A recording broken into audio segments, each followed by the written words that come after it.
push the music up a bit.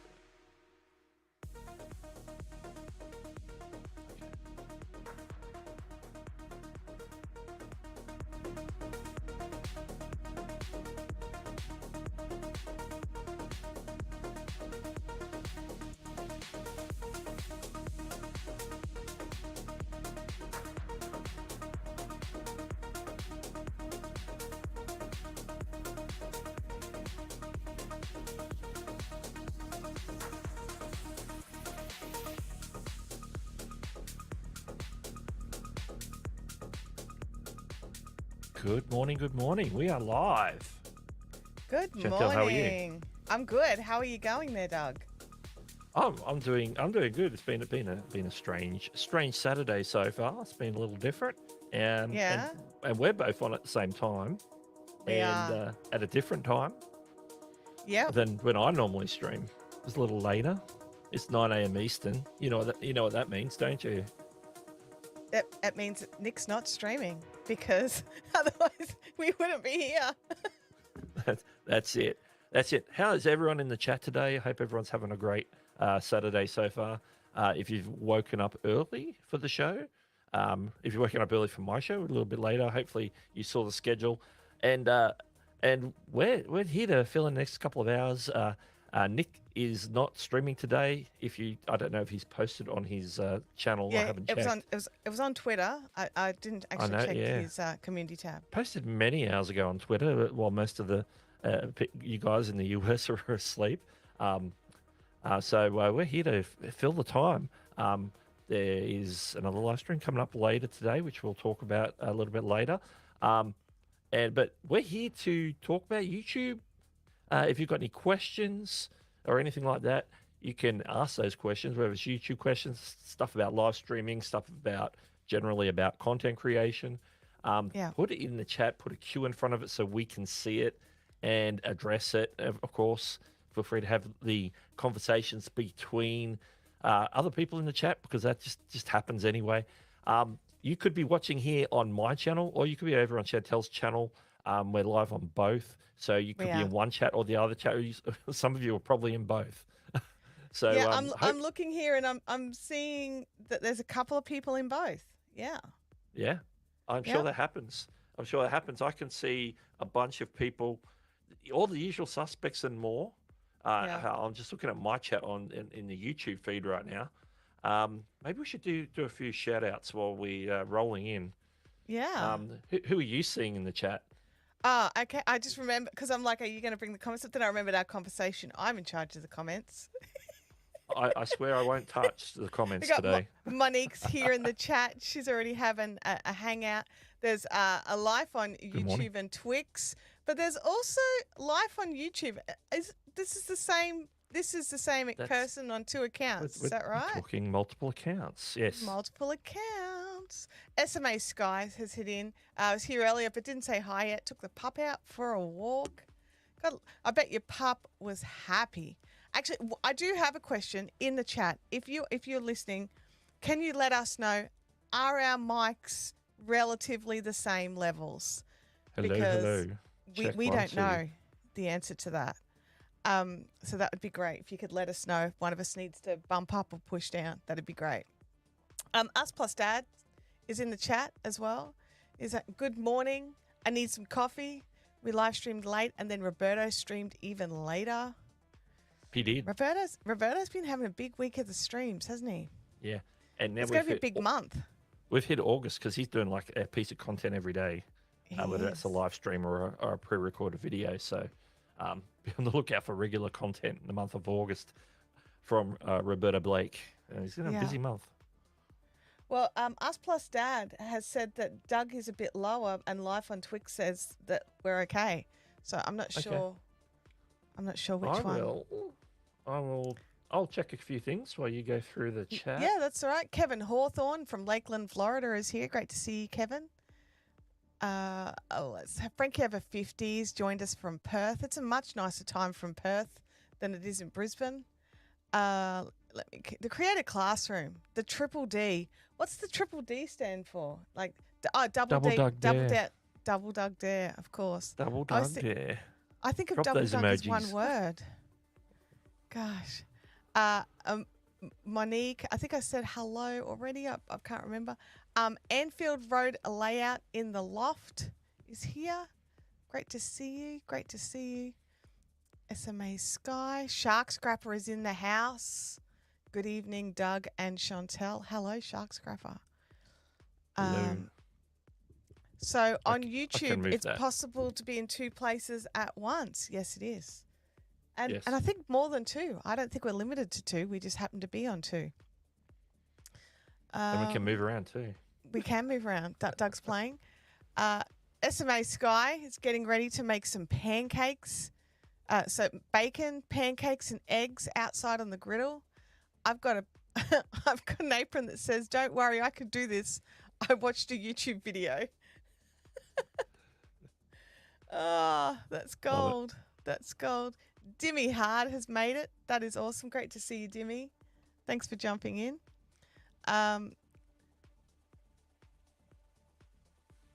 Oh, here we go. Doug's mic is right at about his lips, but then Chantelle's is down to her chin. I have to have mine down. Do you know why? Because otherwise it blocks my view and I can't read the comments. So I have to have it down a little bit so I can read the screen. But I've got mine tilted up, so it should be okay. It should be okay. Let's have a look here. Monique says it was kind of funny watching Roberto while I was having breakfast this morning. Okay. Yeah, Roberto was super late. It was like afternoon our time. It was like a very late stream for him. Was it while I was napping? It started. No, not that late. Okay. It started his time, sort of very very late evening, and went into Saturday basically. Gosh. So it was a very late one. Okay. Absolutely. Vibe with Charlie Morris is here as well. There he is. It's good to see you. Hey, Creator Charlie. Classroom says, can't tell about the mics right now because the vacuum is running. I heard you Wow. ask right before the vacuum started. Okay.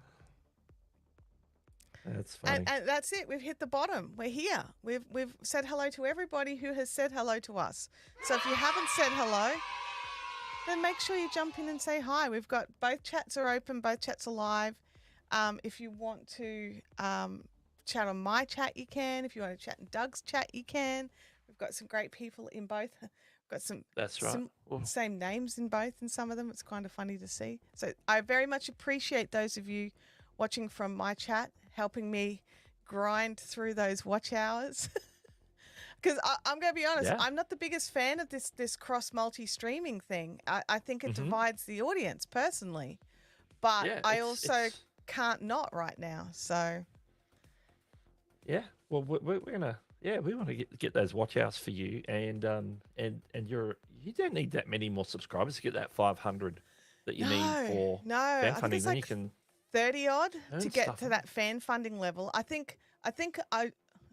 say it like this, like I'm so sure of myself. I should probably have the 30 by the time I get the watch hours, because the watch hours are still quite a ways off. So yeah. That's right. So thank you all for your assistance. Yes, getting, very Chantelle's channel, greatly appreciate every to that. moment that you can share your time with me. That's right. So that is awesome. Nice. Love it.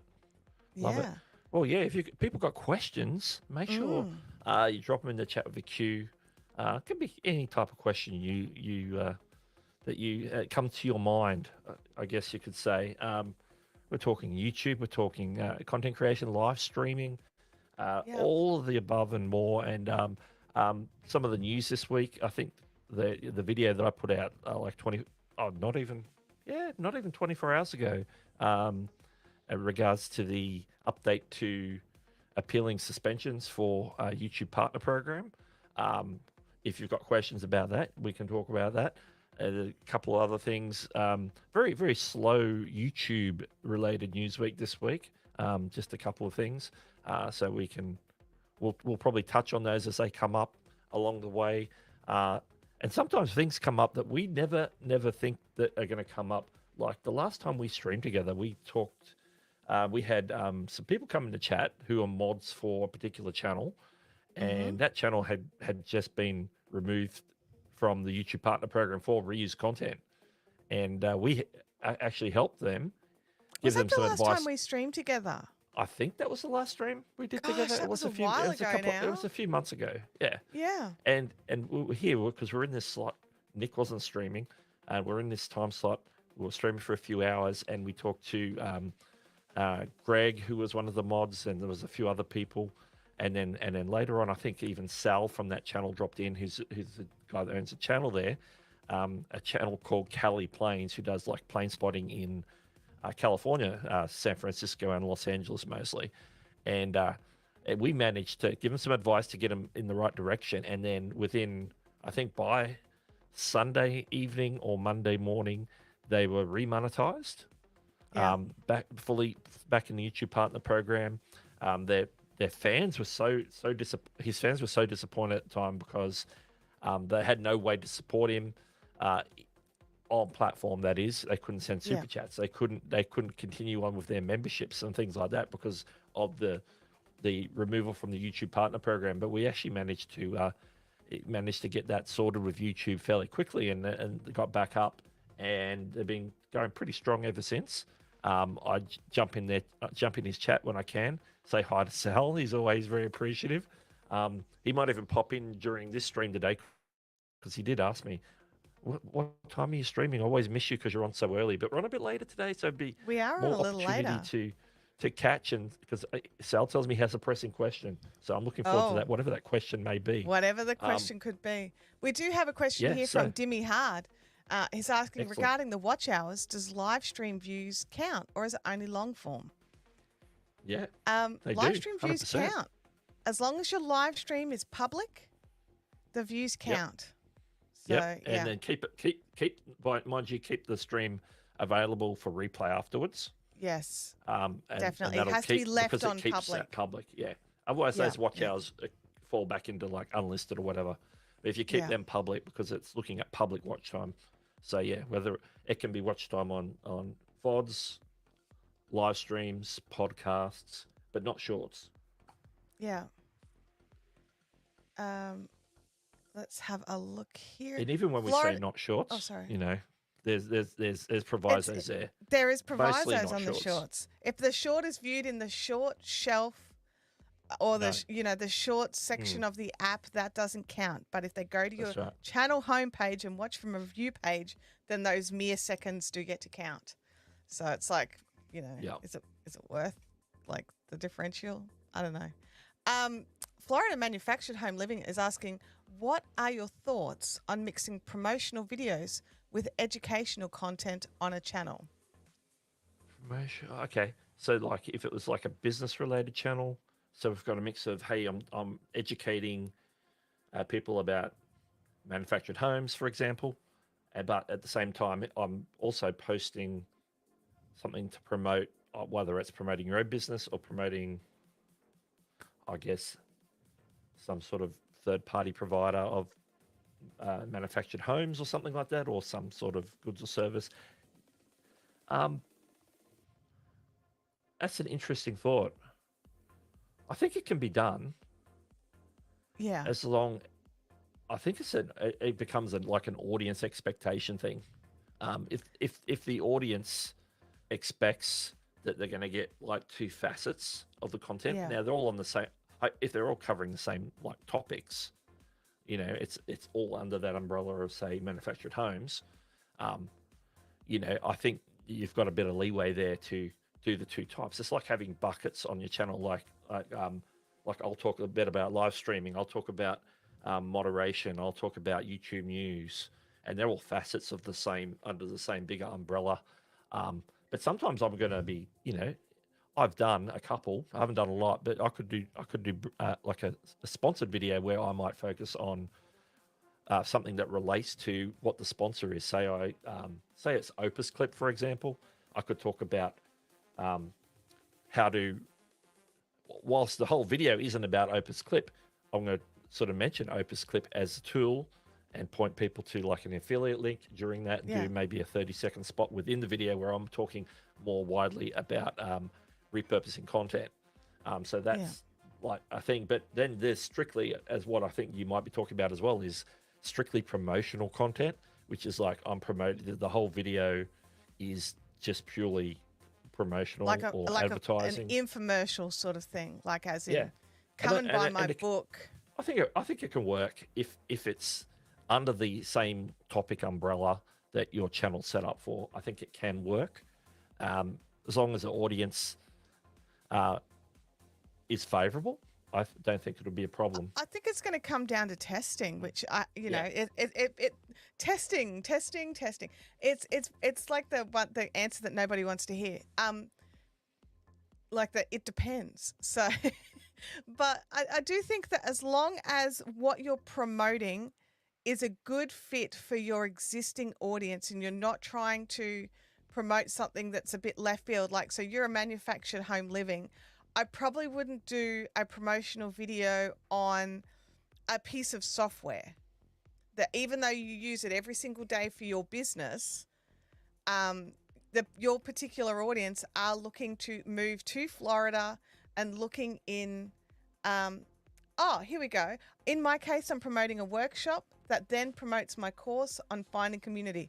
Absolutely. That's definitely worth checking. Yeah. It's for your audience. It's for the people that are existing members of your audience. You're not just throwing out like a random video. You know, like I always found it funny. Do you remember when Dyson promoted all the tech channels? Sorry, when they did not promoted, when they had like the sponsorship. So you had all these tech channels trying to incorporate vacuums into their videos. Yeah, I always have a funny time with that. Where you get a tech channel, say a tech channel that's like focusing on like computers or iPhones or phones, or like they might be like an Apple channel, and then they'll do a thing on like a robo vacuum. Yeah, and they're like, well, it's technology. It's like, but is it the technology your audience is here for? Yeah. So that's true. But I think that could work, Russell. I do think that could absolutely work. Let me. You had the questions you see on both channels. Yes, we have a combined chat, so I can see all of the questions in the one place, and I can bring them all onto the screen when we answer your questions. Captain Crush is jumping in on both chats, and he's saying hello. Yeah. So great to see you. Thank you for I'm just sharing your time.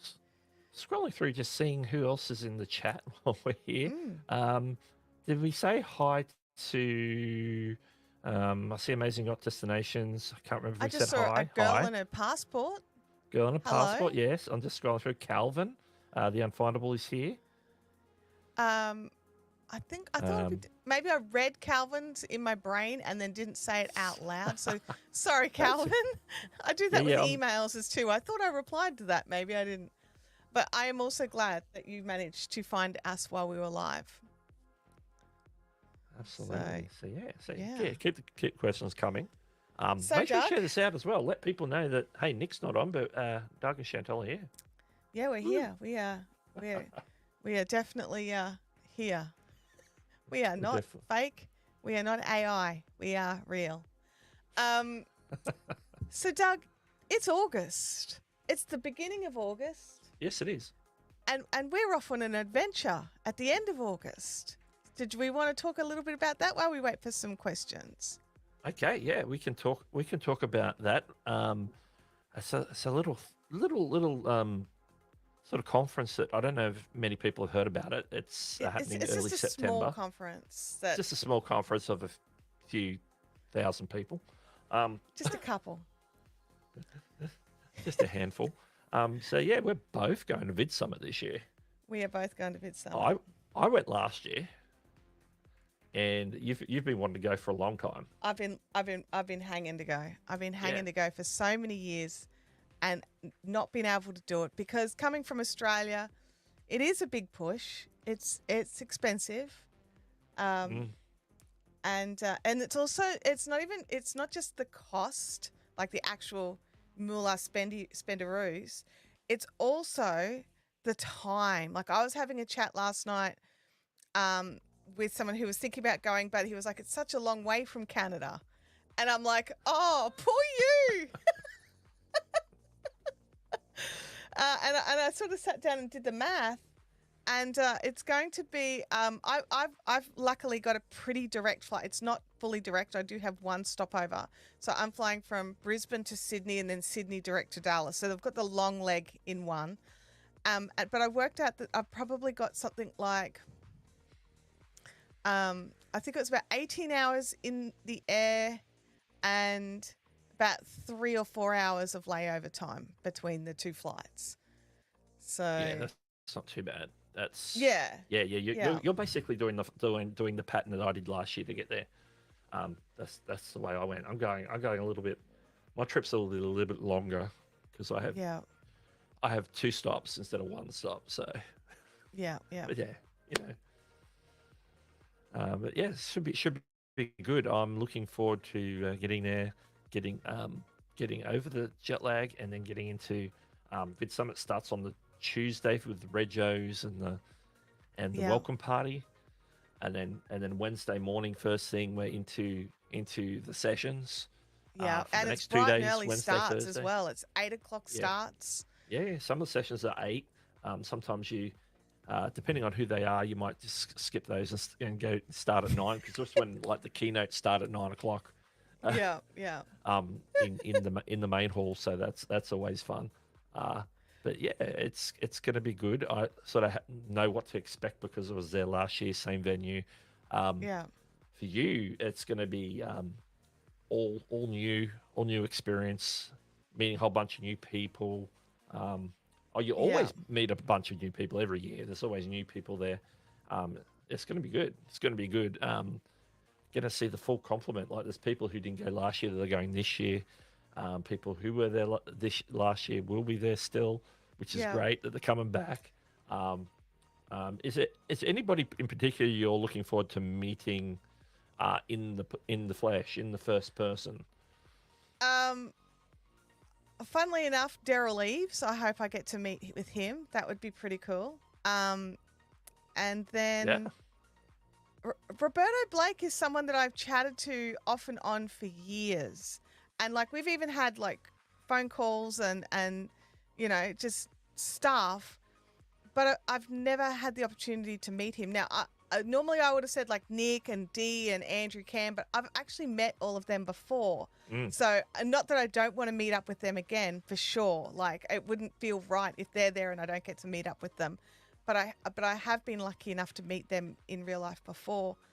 But other than so like Doug and Justin Brown, who I meet up with regularly, I don't actually get to see creators very often at all. So, which is, you know what, it's probably the case for most of us. Yeah. Like, yeah. Creator Classroom says you better get pictures. Do you know what? I'm that person who meets people and then doesn't ask for the selfie. I don't ask for the photo. And then I regret it later. I always think, oh, I should have gotten a photo. I should have. And I always forget. It's definitely something that I want to try and do, but also the thing is I know that some of these people, they get asked for it all the time, and I also don't want to be annoying. And not that they might think it's annoying, they probably don't have an opinion either way, but I always forget. When it's like with catching up with friends and stuff, no problems, do the photo. I do it all the time. But when it's people I don't know, a few years ago do you remember when VidCon came to Melbourne? Yeah. And I got to do all 3 years. I was really, really grateful for that. And the final year, I had the opportunity to meet a lot of people. A friend of mine who at the time was running the Australian YouTubers group on Facebook, which is about 6,000 people. He was going to speak and then something had happened and he lost his accommodation, and he's a friend of mine. So I chatted with my husband, and my room had a spare single bed in it. So it was just like, well, you can have that if you want. You can have that single bed. And because of who he is, he got me. I basically, he got to the hotel room first and he was like, hey, is it all right if I have a couple of friends up? I've walked into the hotel room and there was all of these creators who I knew all of their faces just sitting on the beds and chatting and chilling. And I'm just like, trying not to hyperventilate. I've just come off a flight and I'm feeling, less than stellar and like all of these amazing people just like in my room. And I'm like, hi. And then someone was like, oh, who are you? How did you get in here? And I'm like, and then my friend was like, this is her room. We're in her room. And it was surreal. The whole weekend was just totally surreal. So I've got a feeling, I'm older, I'm more mature now, like by 5 years. But I really, I'm hoping that I can just hold myself together and not hyperventilate when I meet some of these people. So Yeah. That's the goal. Like let's not pass out on the ground. Yeah. I know last year it was like I had to be prompted to take selfies with people because let's get a picture. I'm like, yeah, that's a good idea. Why didn't I think of that? We'll have to remind each other. I think Shark Scrapper was the first one I met while I was there, and my camera's not focusing. He was the one that suggested, he said, hey, let's get a photo. I'm like, oh yeah, okay, yeah, that makes sense. Gosh. Yeah, but it's good when somebody reminds you. Yeah, I'll drop it back for you. Thank you. It's not so obvious that it's not focusing properly. Yeah, I don't know what the deal is. Anyway, blurry Chantelle. Yeah, I was feeling blurry. So Dimmy Hard was saying try traveling from Copenhagen. So it was just like, oh yeah, that's a good point. Absolutely. Shark Scrapper says that there's lots of impromptu meetings that happen in the hotel lobby across the street.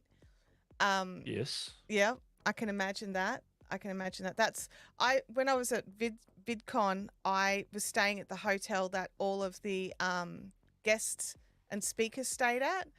And that was crazy. There was security at the hotel.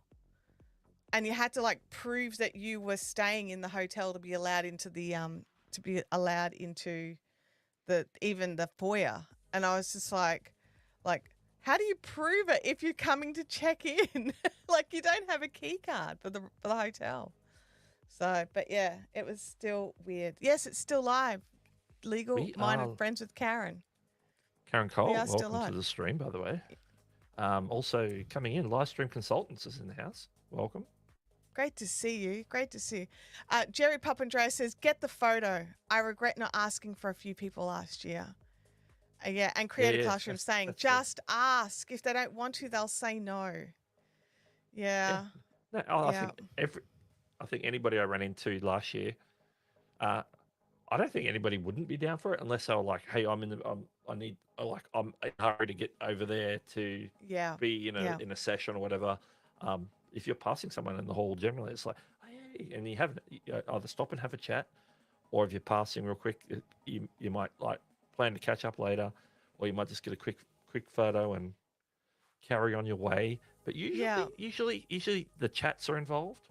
There's a lot of opportunity to speak to not only people you know, but people that you've never met before who are just doing channels on YouTube and doing other social media. And then you get to learn about who they are and what sort of content they make. And there's always like there's always something to discuss because there's one commonality, and that everybody is a creator of some form. Yeah.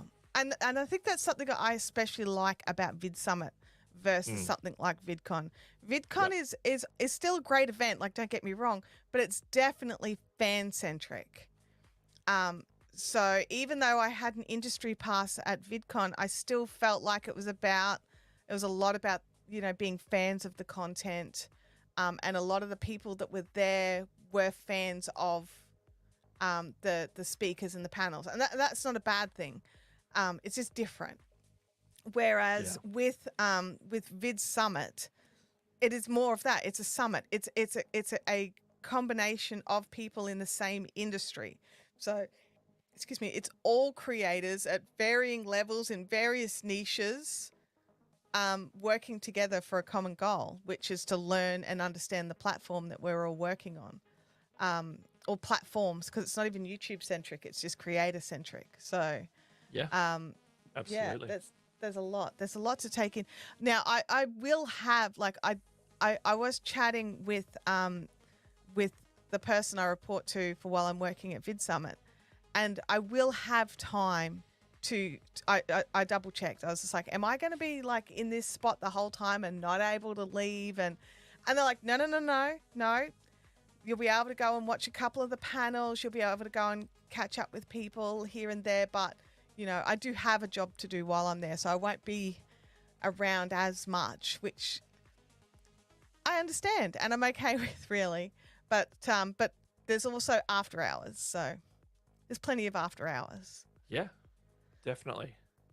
So, Definitely plenty of after hours, plenty of opportunity. Sometimes there's invitations to separate like meetups and things, depending on who it is. Sometimes brands have meetups. Like yeah. last year, I think StreamYard had a meetup the day before. Like it was early. It was like Monday evening. It was like the Oh, day wow. before the registration. It was super early. Yeah. I know I got invited to that and to which I didn't get to because that's when I was arriving. I sort Yeah. of got there as it was on and had to go to my hotel. There was also, I think I got invited to a pizza party for Uscreen Yeah. last year. There was probably a few others. I didn't go to either in the end because of either where they were or when they were on, and it didn't sort of match up with the schedule. Um, Yeah. I think Uscreens was on whilst registrations were on, and there was like a long line. So it was basically in the line for a couple of hours getting registered because of the way they did it last year. So I didn't get to go to that because Yeah. I was getting my badge and getting the goodie bag, all that sort of stuff that you get when you go to one of these conferences. So yeah, so it's going to be it's going to be a great experience. I'm glad I'm going to be meeting up with a bunch of people that weren't there last year that I missed people like Brian G. Johnson. Is Who he else? coming this year? He's coming this year. I Well, think I definitely want Andrew to meet Brian G. can. Johnson. I think Andrew can might have intimated that he might be going. I don't know, have that 100% Yeah. confirmed. I know he mentioned it, but I haven't heard any confirmation if Andrew's coming or not. Yeah, that's a It's a bit early for possibility. him to be in the Yeah, stream. a So whole bunch of people who are either in this chat or in the community, in the Nemanati or in the Hewsonati, yeah, people who are also following Chantelle. All this small subsection of the community. I know Little Crafty Nook's going back again. yeah. Uh, Home Rapid Repair is going to be there. There's a whole bunch of them. Uh, Live stream Consultants will be consultants there, is going to be of there. course. Yep. Yep. There's going to be a whole bunch. So we'll get to meet a lot of you guys as well, which Which is I'm always super great. looking forward to that Yeah. too, because like we always think about, who do we want to meet, and you instantly go to your brain goes to like the speaker level and things like that. But like the reality is, you can get and I've had the virtual pass like for the last 6 years. I've gotten the virtual pass. I think I missed a year or two in the middle there, but so I can watch all the panels. It's actually the conversations with you guys, like just bustling around, chatting, and like I think they're the things I'm really looking forward to at this event. Is actually the hallway conversations. I heard about it years ago. I can't remember who was talking about it. I think it was Cody Warner was talking about it on one of his little lives that he was doing. And he was just saying he was just blown away by the hallway conversations that Yeah. he had. Just no idea that, you'd sit down in a room and then look over and realize that the people in your row were just crazy influential and famous people, but they were just there to learn just like you were. Yeah. And Exactly. yeah, it's just crazy. Shark Scrapper keeps dropping hints that there's spiders around after hours, and earlier on he mentioned that he just came to see if a spider appeared in my stream. If the spiders appear right now, they'll be just really angry spiders because we just recently had the house sprayed for spiders, like did the annual pest control. So they'll be like little angry spiders. Okay. Now, VidSummit is in Dallas, Texas. That's where it's going to Yeah. be September. What's the dates again? September 3rd? 3rd to I want to 5th. say 3rd. I would drop the. There we go. That I'll starts a drop month that from today. in the chats. It is. It's a month from today. Can you believe it? Now, what I would recommend, if you're actually thinking about going, haven't decided yet, I would actually get your ticket this weekend. Yeah, And jump. there's a reason. There's a reason for that. Is that the price is going up on I think Monday or thereabouts. Yeah, I think yeah. Is it our Monday or their Monday? So maybe Tuesday. Our Tuesday. Yeah, I know, could but be. it's going to jump up by around $100 if history is any indicator of the future. Yes. So if you are considering it, save yourself $100 and go and get it. Yeah. Go get a And ticket. you automatically get the replays as well when you get that Yeah. ticket. So afterwards, you'll get a link so you can watch them all online at your leisure. So you can watch the ones that, because there's multiple sessions happening at the same time, you don't get to go to everything. So potentially, what you can do is when you get home, you can watch all the ones you missed, and then go And then back over rewatch the all the ones that ones you where your watch. brain was melting out of your ears because it Yeah. was such an insane event that Yeah. you couldn't actually retain any knowledge. Exactly. Jerry Papandrea is saying that, let me just find the conversation. There you go. My son sent me with a mission for Pat Flynn, and Pat was kind enough to Yeah. stop to get me an autograph and film it for my son. I watched that video. That was amazing. Yeah. That was so good. Yeah, Pat will do that. Yeah, I think a lot of the creators will. If there's somebody who's like, like Pat Flynn, or somebody who you watch their content, and they're going to be there as well because they're also creators. They want to learn things. Yeah. Most of them, unless they're in a hurry to get somewhere, they're going to be willing to stop and say hello, take a selfie, maybe ask them a quick question. Yeah. So yeah, you'll see a lot of conversations as we mentioned in the halls, like what Cody was saying. There's going to be conversations. Yeah. Yeah. English Fun Zone has asked a question here. Are the links online free or will there be a fee? No part of VidSummit is put online for free. I don't believe there's any live streaming. I know in past years, but it was like in past years when it was in LA, when they did do like streaming sessions. Like the year I was in 2019, they streamed sessions. But That they was weren't something you had to streaming the pay actual for. panels. Oh, yeah, sorry. I think we might be talking about different things. So, They were streaming. You could jump between whichever one you wanted to watch at the time. yeah, so when it comes to the replays or watching the video sessions of the panels, that is for the paid ticket holders only. It will not be up on YouTube. You might find the occasional snippet, but not the whole panel. And previous years, they did have someone walking around the venues chatting with attendees in a live stream. And that was on YouTube and freely available. I don't know if there's any. I've not heard of any plans of that happening again. They didn't do that last year because that was on Daryl's channel, and I know because I modded a few of those. Both when the years I was here on the other side of the world where it was happening. Worked on one of those one year, didn't he? Yeah, Dan did. I think he did it more than once. So he would jump on. And basically, because obviously Daryl's busy, Daryl would jump on from time to time. I know, particularly the first year they did it, Daryl was on a fair bit. They had the backpack of all the live. The live stream setup was in a backpack, and he just walked around and it'd be totally mobile amongst the group live streaming. Yeah, the camera was on like a pole, so it was like a 360 camera, but it wasn't 360, and so it'd be like a pole. It would have a mobile phone mounted on the pole, so you could see the chat.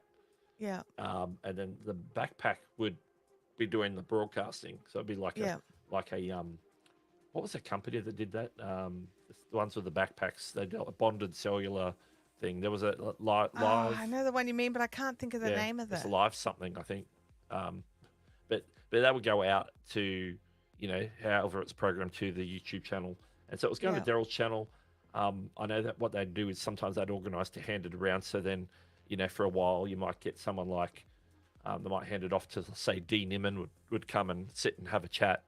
Sometimes if Dan was the one doing it, he'd go around and just chat to people. So you'd you'd meet people in the hallway like you were Yeah. walking around It was the VidSummit. closest Yeah, thing to actually getting to it was be in the halls. it was fun. Yeah. And so being on in the 2019 when I was there in Los Angeles and having like there's Dan. I'm standing next to Dan. He's got the camera. I'm on this live stream because I'm like, hi. I'm standing next to Dan. He's going around.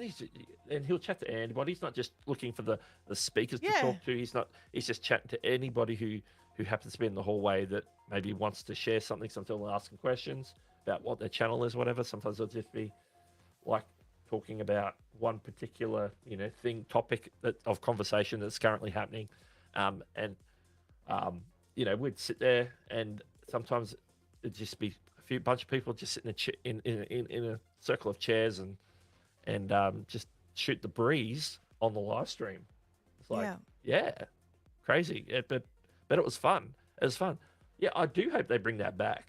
I do hope they bring that back one day. I think that was like, especially for those of us that can't get there, because like I can say from my perspective of paying, looking for these airfares, it was really expensive just to get there, and the Australian dollar is not great, so paying for things in US dollars is also awkward. So like accommodations and like the food and all that sort of stuff, you've got to have yourself a decent budget to be able to do this, especially if you're coming in from out of the US.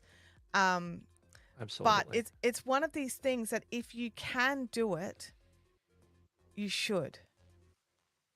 I've always felt that way, and I'd always said that if any of these creator events came to Australia, I would do my darndest to get there, no matter where in Australia they were, because if they've come all this way, the least I could do is that last hop of whatever.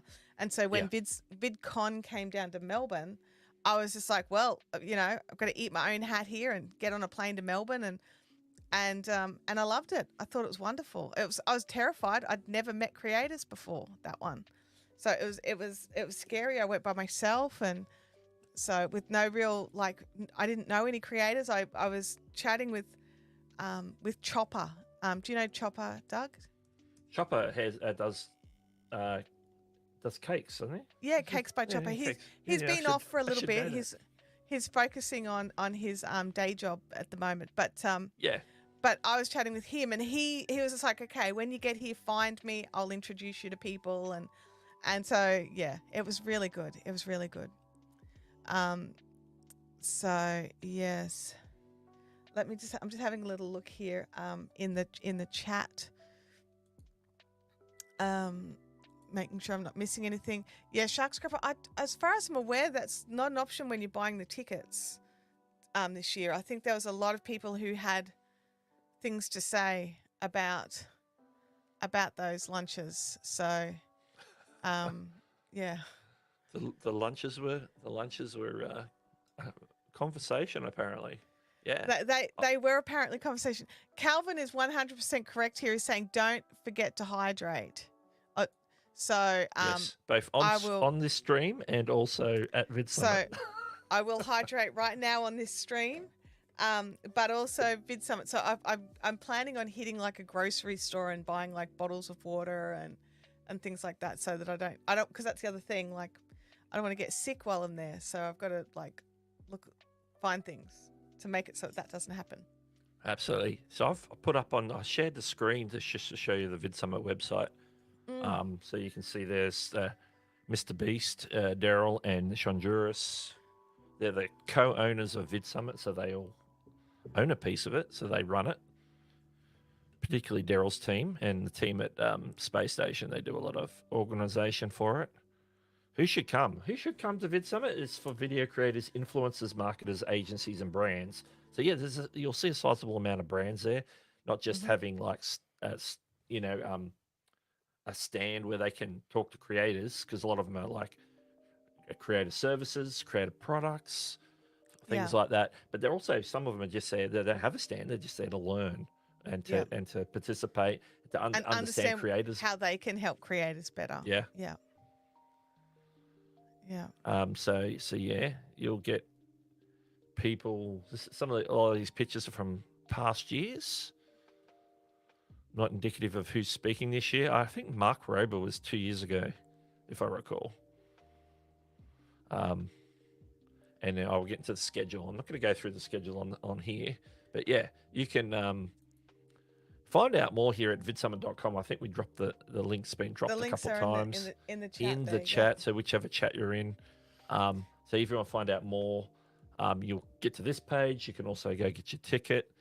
Currently, let's be transparent. The ticket price currently is $895 US. It's going up. Can you scroll that up? It's just I'm shoulder blocking it there.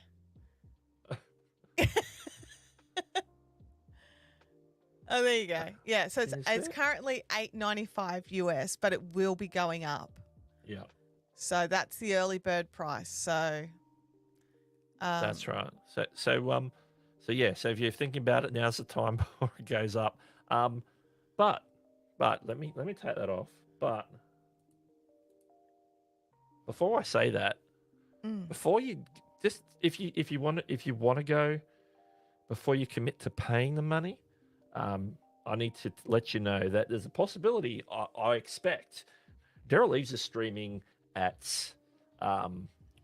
just over 2 hours from now. Yeah. I'm looking for the time on his channel. So yeah, in just over 2 hours from now, and so that would be about 1 o'clock. Is that 1 Eastern? Yes, about 1 a.m. Eastern. I think it's about midday. No, it's midday 12. Eastern. It's 12 Eastern. Yeah, it's midday Eastern. That's right. Because while we're streaming on Eastern time zones, we are streaming from Australia, so we are not on Eastern time zones. For those of you that are in the chat and trying to work out why we don't know what the time is, we have to do the math. We have to do the math. So he's doing a Q&A, so it's going to be open and broad. He's not like sitting and chatting to one of his students and having a conversation about growing a channel or how they exploded their views or anything else. He's doing a Q&A, and so A, that's going to be full of value. B, come out to VidSummit. I would expect there's a very decent chance that he would be giving away a ticket or two. So before you go ahead and just drop money on ticket like right this second, if you're going to be able to, go to Daryl's stream today. There might be an opportunity to win a free ticket. And just remember, when you win the free ticket, it is the ticket only. You'll still need to get your own travel and accommodation sorted. You still have to get there, whether that's driving, flying, walking, riding a bike, kayaking, catching a bus. Yeah, you could kayak there. Theoretically, you could walk on your hands all the way there. That could be a really good piece of content. There we go. Yeah, a bit of a challenge. You'll also need to book your accommodation. I think we said that, didn't we? We did. Book your accommodation and get yourself there. They're the two things you're going to need to actually cover yourself if you happen to win the ticket. If you happen to win the ticket. So, yeah. I'm just having a look here. Paris Tube has jumped in. He was just about to head off to bed and saw that we were online. So he's going to try and stay on, and he's watching each stream on different phones. So thank you, Paris Tube. Appreciate you jumping in, even though it's very late and that you want to support us as well. So that's awesome. Shark cool. Scrapper says that at least with VidCon was in Melbourne, you're able to speak the language. You'll need an Australian to English dictionary in Texas. I'm not touching that. So I'm just going to scroll right on. Scrolling right on. Jerry says to get lunch out of the venue. I'm actually working on a script for the taco video last night. Yeah, I'm not sure how much time I'll have for lunch breaks and things like that. So I might just have to do the little, I actually don't know what the food options are. But from what Doug tells me, there was like a little cafe in the actual conference center somewhere as well.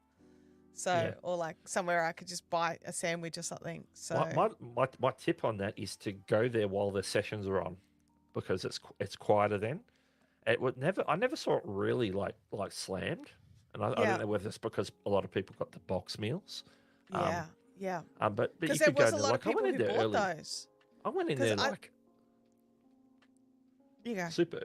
I went in there super early and got a coffee at 9:30, 10 o'clock in the morning, because I was still jet lagged. I needed coffee. So I went in there and got a coffee, and it was like mid-session.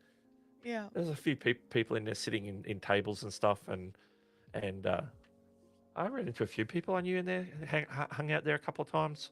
And you could go out onto the balcony, out into the open air, and there's like heaps of space out there. Limited Yeah. seating, but there was a lot of space. So there's opportunity there. They had hot dogs and burgers and fully stocked fridge with drinks and yeah, it was good. So yeah, just I wouldn't go there like on the main. Hey, everybody's stopping for lunch now. I wouldn't go then. I'd go like Yeah, there'd be a considerable line. while there's still sessions on, Yeah. either side of lunch. Maybe you could just Yeah. eat if you want to eat early, and then during lunch you can just go and have conversations. So yeah, because Yeah. sometimes you'll skip a session just to like interface with people, chat, hang Yeah. out. And especially because you do have the you like if you've got a ticket to the event, you will have the virtual pass. So it's Yeah. not so bad if you miss a session, especially if you're using that time to actually have some FaceTime with other creators, because you will still get to watch the session. You're not going to miss out forever. So, yeah. Yeah. Livestream consultant says I'll actually need a Texan to Aussie dictionary. I think that I think I'm going to struggle a little. I'll have to get people to repeat themselves and they'll be annoyed, possibly. And don't forget, you're talking to people from like all over the place. Like we were talking to people from like Europe and different places as well. People who Yeah. are based in like Spain and France and so you're dealing and other parts of the world, of course. People from Canada. I've talked to people from Canada. I've talked to people from other parts of the US. It's like very broad, multicultural, spread of people there from just about every place in the world, I reckon. But particularly a lot of people from like North America.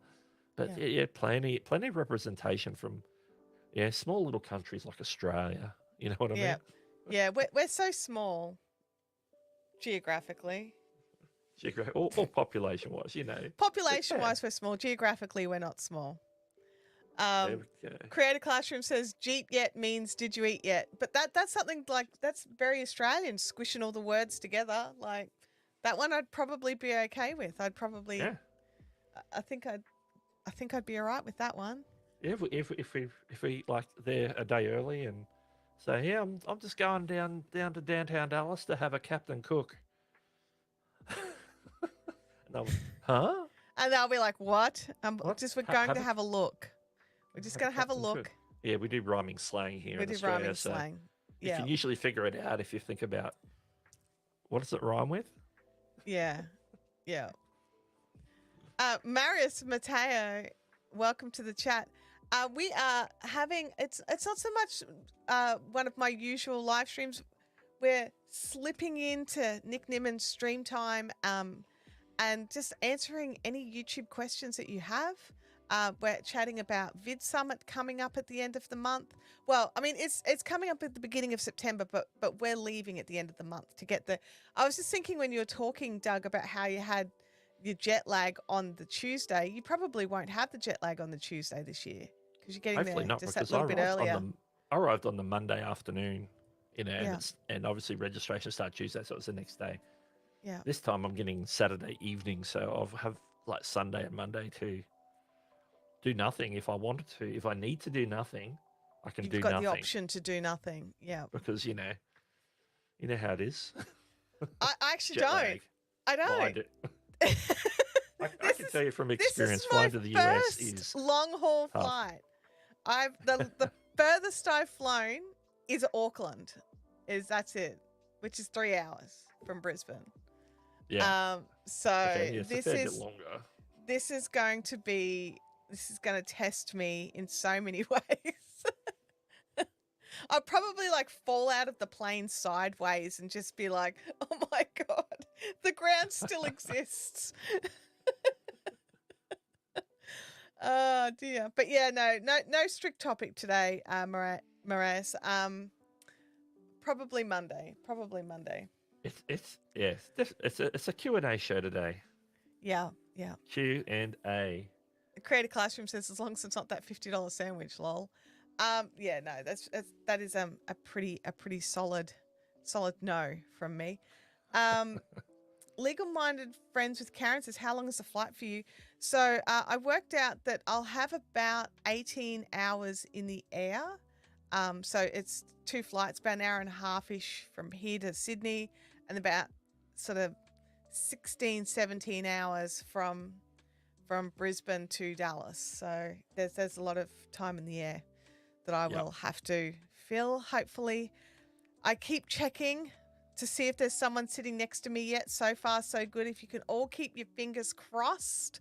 I'm not so selfish as to hope I get a whole row, okay? As of now, I do have a whole row, but if I can just have someone not squished directly, because I'm going economy. So, because like to go even premium economy was double the price. To go the next level, no, premium economy, was it double or 4 times the price? Well, it shouldn't be 4. Yeah, It was not probably be as double. much as double, but it's definitely more. I think Yeah. business is like double or Business, triple. I think, was like triple, 4 times the 4 price. times. I Yeah. think I worked it out to But, be. business is nice. Oh, look, I could imagine business would be lovely. Like just being able to put your legs out. Yeah. Like that would be nice. I tell you what, leg room is important. Yeah. And being able to just get up and stretch your legs.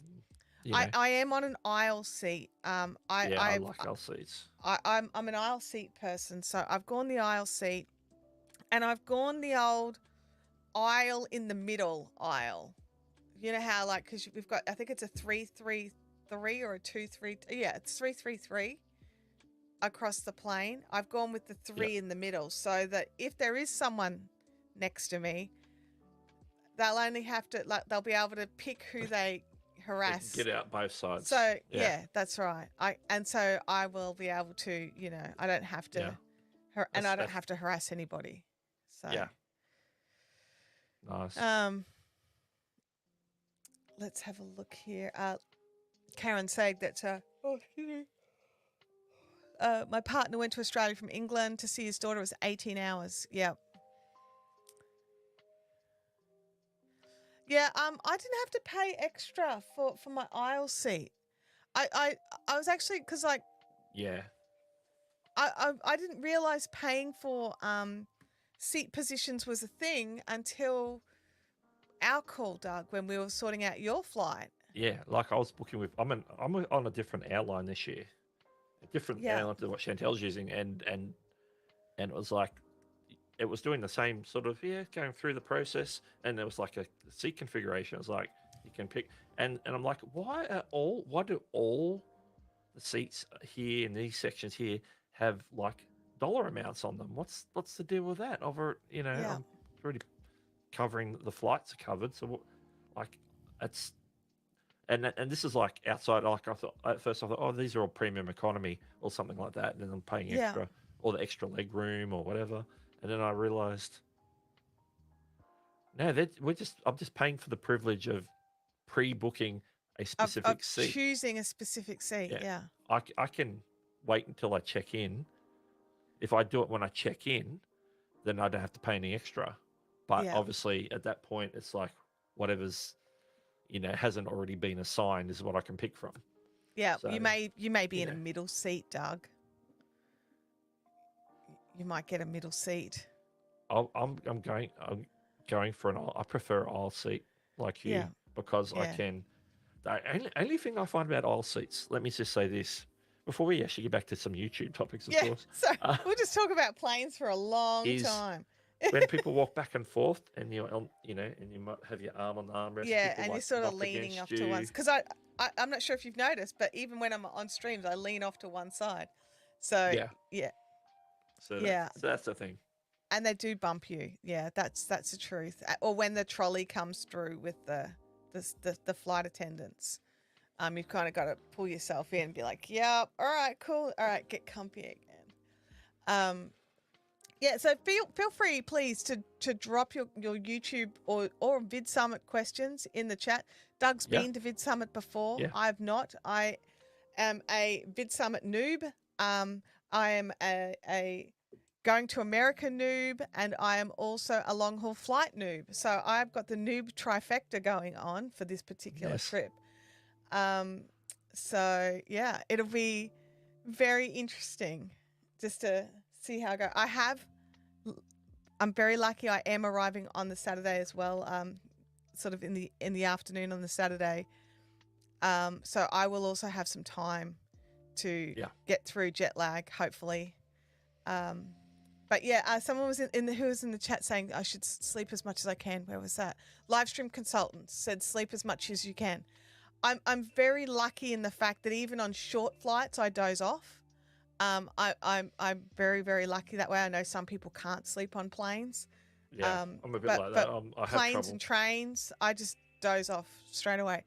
And if you see me at the airport, you're going to think that there's no way this psychopathic person who is pacing around is going to be able to fall asleep on a plane.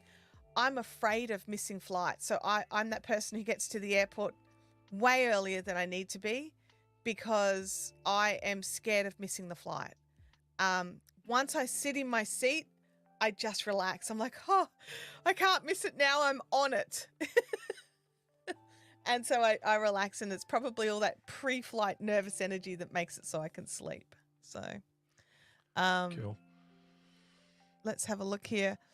Shark Scrapper says, when I travel, I try to get the window seat so I can prop my pillow up and catch some Zeds. If I'm traveling with our family, so because there's 3 of us, we take the row.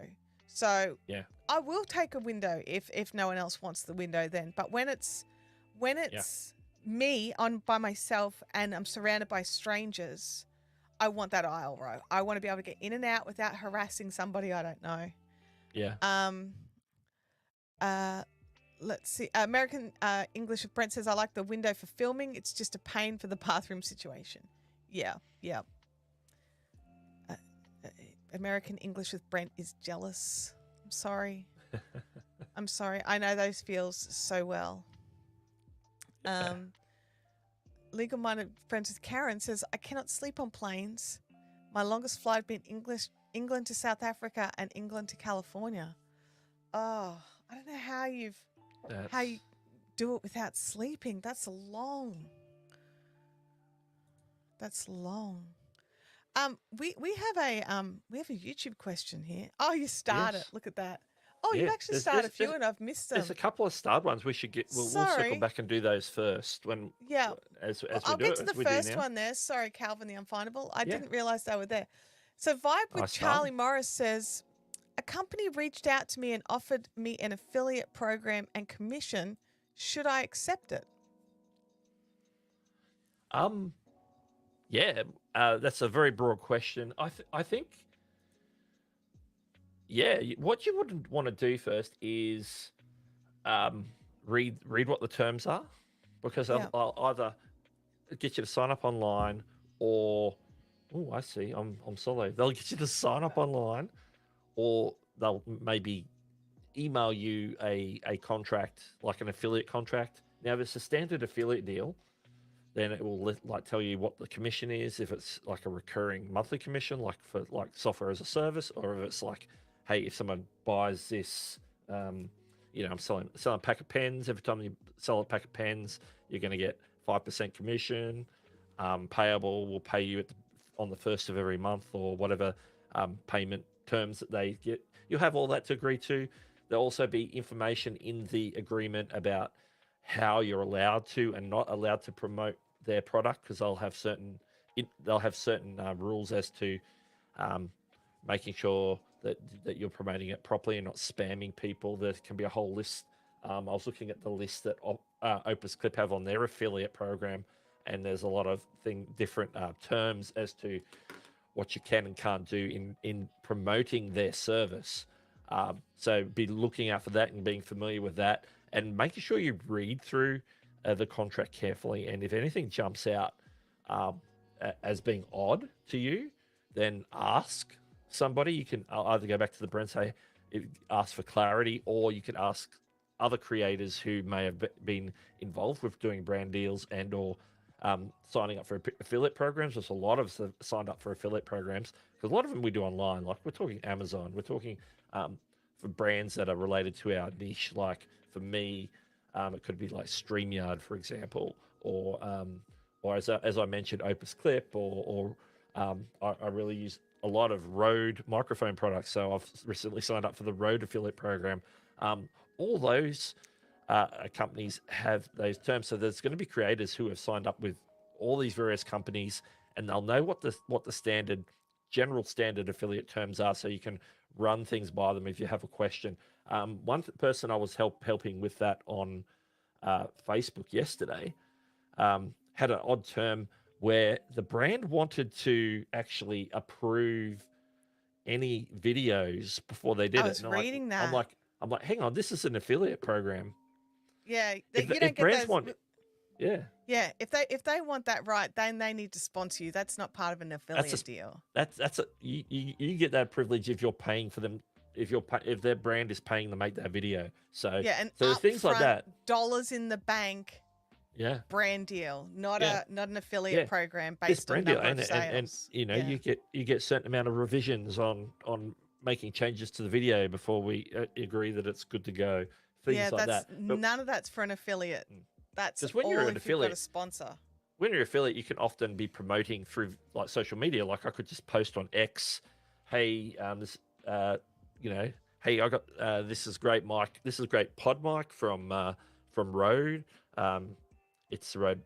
It's the original Rode pod mic. It's use XYZ. I use it works well with my Rodecaster Pro 2. I've got it on the Rode PSA 2 one.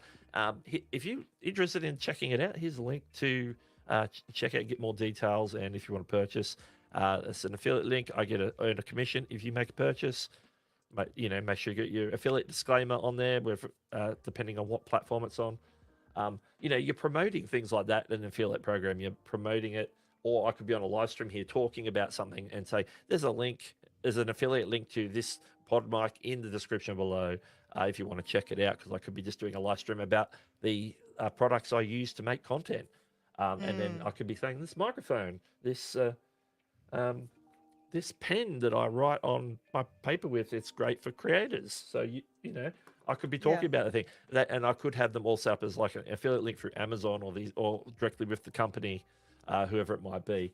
And so read through the affiliate agreement and just make sure there isn't any red flags before you agree to something. Once you sign something, that's a legal document. So you want to make sure that if you're in doubt with anything that is said in that affiliate agreement, that you ask somebody to get a second opinion. Ideally, a lot of us sign up for affiliate programs. Like we read the thing, we go, yeah, okay, that's good. We just sign it. Particularly, we do even do that with brand deals, but sometimes it might be a good idea to get that in front of somebody who's proficient with that, or maybe a lawyer or a solicitor, depending what country you're in, that can check out, to make sure that there's no red flags in there, or that you're agreeing There's no to secret bits. Yeah. that you're not giving away your content for them to freely use forever because you've made one video for them and they're going to repurpose it into ads. And you didn't know about that. That's something to watch out for. Yeah. And you haven't agreed to, if you want to agree to that, then you should be compensated an additional amount for that. Things like that. That gets all into the brand deal side. But for affiliates, still read the fine print, still read the agreement, understand how you can and cannot promote that product or their product and service, whatever it is. Yeah. That's probably the biggest takeaway before you sign everything. Understand what it involves, what you're committing to as an affiliate of that company. And make sure they're not trying to get you to hide the fact that it is an affiliate link. There are some brands out there that are being called out because they are asking people to not mark that it's an ad or mark that it's an affiliate or something like that, which is against the FTC laws, and you'll be the one to get hit, not necessarily the company. So they're using you as the fig leaf of cover. So make sure you're doing the right things as well to cover yourself. So definitely worth looking at the broader picture. Yeah, absolutely. Are we ready for the next question, Doug? Let's go to the next question, because there's a few. I think we may have already hit this one, but we've just run through it again. does it not get to be seen on YouTube? So I'm assuming the VidSummit content, is it seen on YouTube? Oh yeah, we sort of did answer it, but not answer it directly. So yeah, the VidSummit sessions that aren't broadcast on YouTube. If they do the walk around thing again, then you'll see the hallways, you'll see the people milling around, but you might even sort of walk in the door of a session and walk back out. But they're not going to broadcast the sessions live on YouTube for free. The past years when they have broadcast them, they've been behind a paywall. You have to get broadcast tickets or live stream tickets, or virtual whatever they call them. Yep. The best you'll see there is people who maybe just live stream their experience. Do a day in the life or a hey, here I'm at VidSummit and keep an eye out for those sorts of streams too. Yeah. Was it last year that StreamYard was running streams on their channel? So they were just pulling people in to sit down and chat during VidSummit? I think they might have. They were doing something at their booth that was pretty low key. Yeah, they had a little those stools with the high coffee table sort of thing. Because I think Nick did a session with them, and I think because somebody Daniel from Vitale VidSummit was doing those as well. Yeah, somebody with from VidSummit was having different people on and talking. They'd come on and do some stuff. They'd do different ones. So So I don't know if they're doing that again this year or not, or even if they're there this year. I'm not actually sure. I have no idea. But definitely worth keeping an eye out on your favorite brands because they might be going live themselves from their booths. Keep an eye on that sort of stuff as well. Calvin the Unfindable. I finally managed to live stream twice earlier in the week. It was off topic to try and build my confidence, so I left them unlisted. This won't count for watch time. No, Correct. It will not. It will. That's right. Yeah, because it's unlisted. You could bring that back into the equation by making them public again. But if it's a short live stream and you're just getting some confidence and it's not something you want people to come back and watch the replay, I'll just leave it unlisted. Yeah. Mm-hmm. And then work with a proper live stream that you can leave up live to start ticking that watch time over. Yeah. But the second you make your live streams unlisted, you've lost those watch hours. So but as Doug said, sometimes what you're getting out of that is not the watch time. It is the confidence. It is the knowledge that you know how to do this and that you can get in there with your particular topic and have the conversation. So you're getting your value. It's just not as watch time. Here we go. Travel around Susie, who is also attending VidSummit. Is there things going on after the speakers are done in the conference centre? And that's also exciting for the first time milestones. Okay. Doug, I should speak you probably to this know because better than I do. Yep. Okay. What they do have, Tuesday afternoon or Tuesday during the day is like when they open up, some point during the day, they'll open up registration so you can go get your lanyard with your name badge. I don't know why I'm holding this as a lanyard. It's just off my jumper. Is it just it's your little thing off your hoodie? I don't know where mine is. Mine's floating around my I studio. have a pile I haven't of sorted lanyards it out over yet. there, but yes, lanyards. So you get your lanyard, you'll get your gear. And Tuesday evening they have a welcome party, which is up on the balcony, up on the whatever floor that is. So it's just above where you register. It's up a floor or two. I think it's up one floor. Yeah, I think it's up one floor. And they have just a party on the balcony. So that's happening in the evening as the sun goes down. They have lights, music. I didn't go last year because I was jet lagged. But when I went in 2019, it was by the pool. It was very loud, a lot of music, a lot of games, people trying to have conversation very hard. You had to really listen in, get close to somebody. Post-COVID, you probably don't want to do that. But this was before COVID. It's you lean in, you'd be like, yeah. It's and yelling at each other's faces. It's a party. They've got a DJ and stuff, and there's they might walk around with a few canapes or whatever, trays of food, and that's it. It's not like a proper meal. It's just there might be some drinks, there might be some food to nibble on, but they're like hors d'oeuvres, whatever. So you can do that. Some companies will run additional events outside hours, evenings. So they might put on a pizza party or something like that. So keep an eye out on those. They're usually. I think Wednesday night there's if some of the speakers and or VIPs will get like they'll have their own sort of meetup. Yeah. I think that's like a by invitation. I don't know who gets invited to those. I don't get invited to those.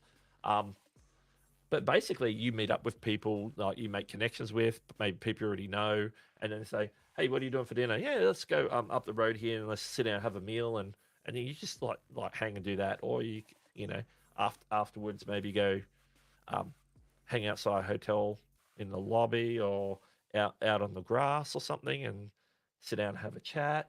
Um, you know, you can do it. Some people, jump in some Ubers and go find a restaurant, further away that's not in walking distance of the venue or the hotels. Yeah. There's probably a whole bunch around. I didn't see a lot last year. I was basically on foot, so I was like around the vicinity for the couple of days of the event before I headed off to uh, my post VidSummit travels. Yes. Yeah. Because Additional duties. last year Dallas I was duties. work. It was work and pleasure, so I was there for work. I Yeah. was there for VidSummit. But this year it's all pleasure. Um, so yeah, so these things will go on. You'll get to meet people. You just make plans on the fly sometimes, Yeah. unless you hear about something where you're formally. If somebody comes and says, "Hey, it's Rob from Uscreen," would come to the pizza party. Often the brand stuff's organised in advance, so they'll invite you before you get to VidSummit. But Yeah. you can meet up with anybody there, make connections, go have a meal, whether it's lunch, whether it's dinner, whether it's breakfast, whatever it might be. Yeah. You might hear about some impromptu meetups for you might hear say Roberto Blake says all my subscribers or anybody who follows me, we're going Yeah. to meet up and have a breakfast at this restaurant this time. If you Yeah. want to come, just come along, and it'll just be Yeah. open ended. You don't need to RSVP. You just need to rock up at the time. At the right time. Yeah. They've done those at not only VidSummit, but they do those at like Social Media Marketing World or at VidCon. So things can happen at different times of the day. You just have to keep your ear open, make connections, and it's very impromptu in that sort of space. So they don't put too many things on other than the opening party, which is the formal Yeah. VidSummit welcome. Apart Yeah. from And that, I just had a look just on the schedule, and this is sponsored by Spotter this year, the opening night party. yes, I just lost it. I had it on my screen. Registration. Where is it? Come on. The Spotter kickoff party. So that will be from 7 till 9 p.m. on the terrace of the convention center. So that will be some fun. Yeah, there's a lot of stuff that's like you just need to be around, and be willing to go. Sure, I can do that, and head off and go and do that. So yeah, we've got a question for you, Doug, from Jerry. sure. This one is technical. Are those 1-inch foam panels on your wall? How did you put them up, and do you notice an improvement? Okay, the ones behind me. This is sort of part of my original set, which then we ended up going to the side in my old area, and they were just like there for just sort of providing some improvement audio wise. Because I've got like packing blankets here. I got packing blankets behind me here for the audio. I got like a carpet. I've got a couple of rugs here that are on the floor to stop. Because I got tile floors. I'm getting away from the mic. I got tile floors, Yeah. so that's all there. Now these, so they're about like 1 foot by 1 foot, sort of wavy panels. They're just the cheap foam. They're just the ones you get off Amazon. There's nothing special, and they're basically stuck to boards. So these are portable. I can pick them up and move them. Yeah. I'm not going to do it now because that one behind me's got a light mounted to it, and if I pick it up, it could topple over. But I've got them on like craft boards. You can get the craft boards for doing like dioramas and things that sort of they're flat and then they come out. Yeah. They got like wings, so you can stand them up basically. Freestanding. So they Yeah. fold out. They're freestanding if you want to use them that way. I've got a couple of those that are gaff taped together to make them tall enough, and then I've just stuck the panels on them with double-sided tape. Yeah. So that's what I've done there. Like I've got extra panels in a cupboard somewhere that I haven't even used. So I've probably got enough to make another one. I got a couple behind me here, sort of overlapping. And do you But find they're just cheap they ones from work? Amazon. They do help. Like every little bit of soft cushioning helps, Yeah. as opposed to like a hard surface. Like on this side here, I've got a hard surface.